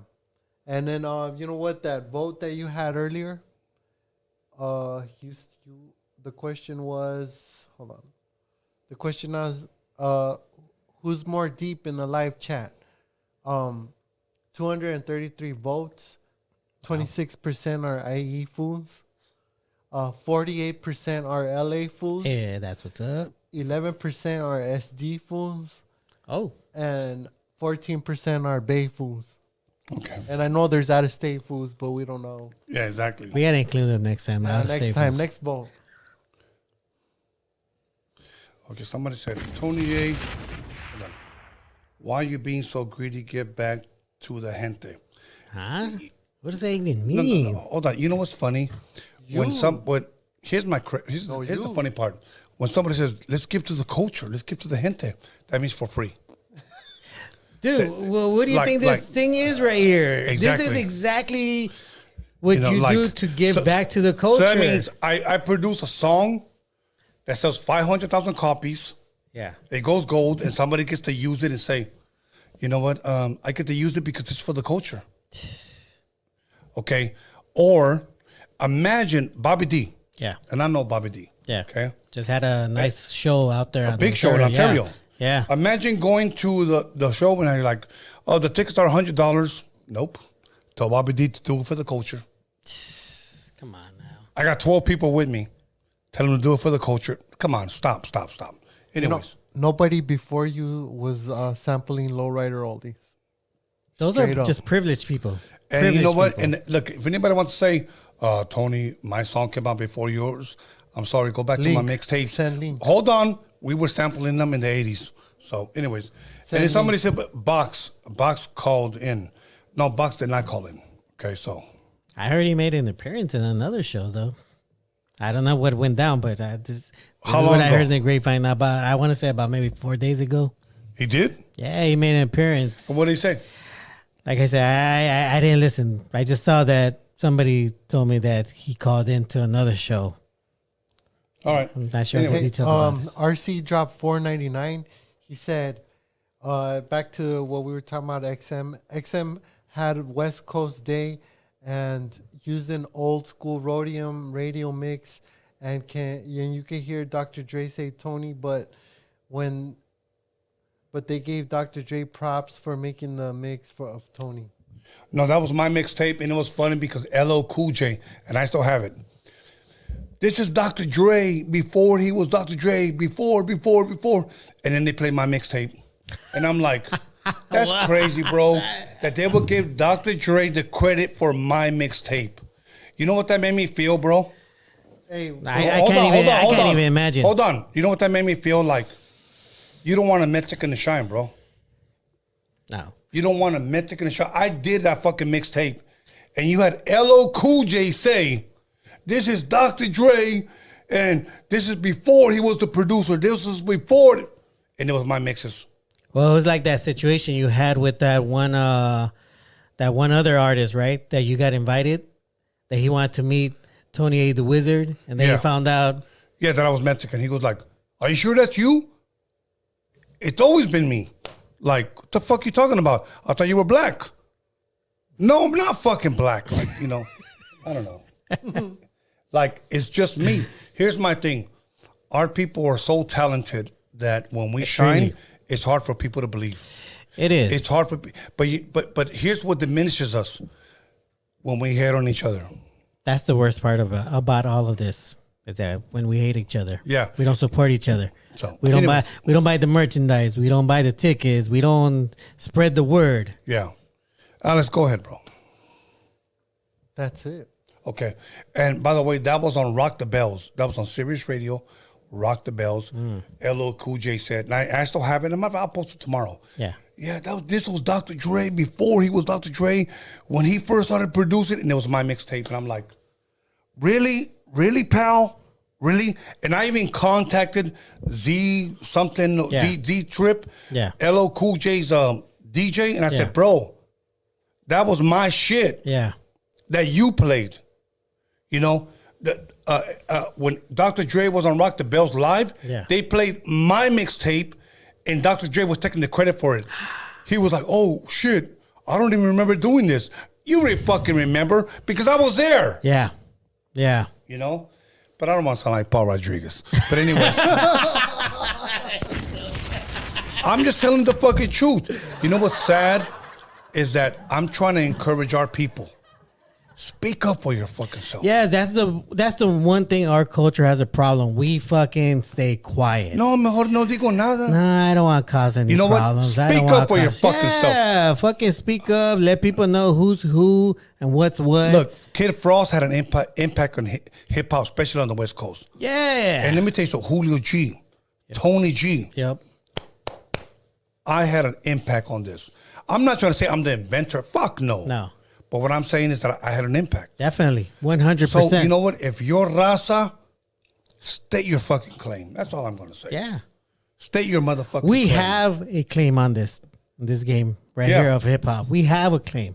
Some people want to say we don't, but we do. You really look, I mean, you look at who was producing Tupac on his album. Johnny J, a Mexican. That's it. That's a Mexican. So, anyway, so we out of here. We got enough... Fuck, I don't even want to go there. All right. We're out of here.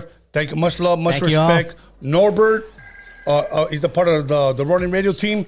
Alex Cervantes Enterprise. My homeboy, the Hip Hop Jedi. B-SKANLESS.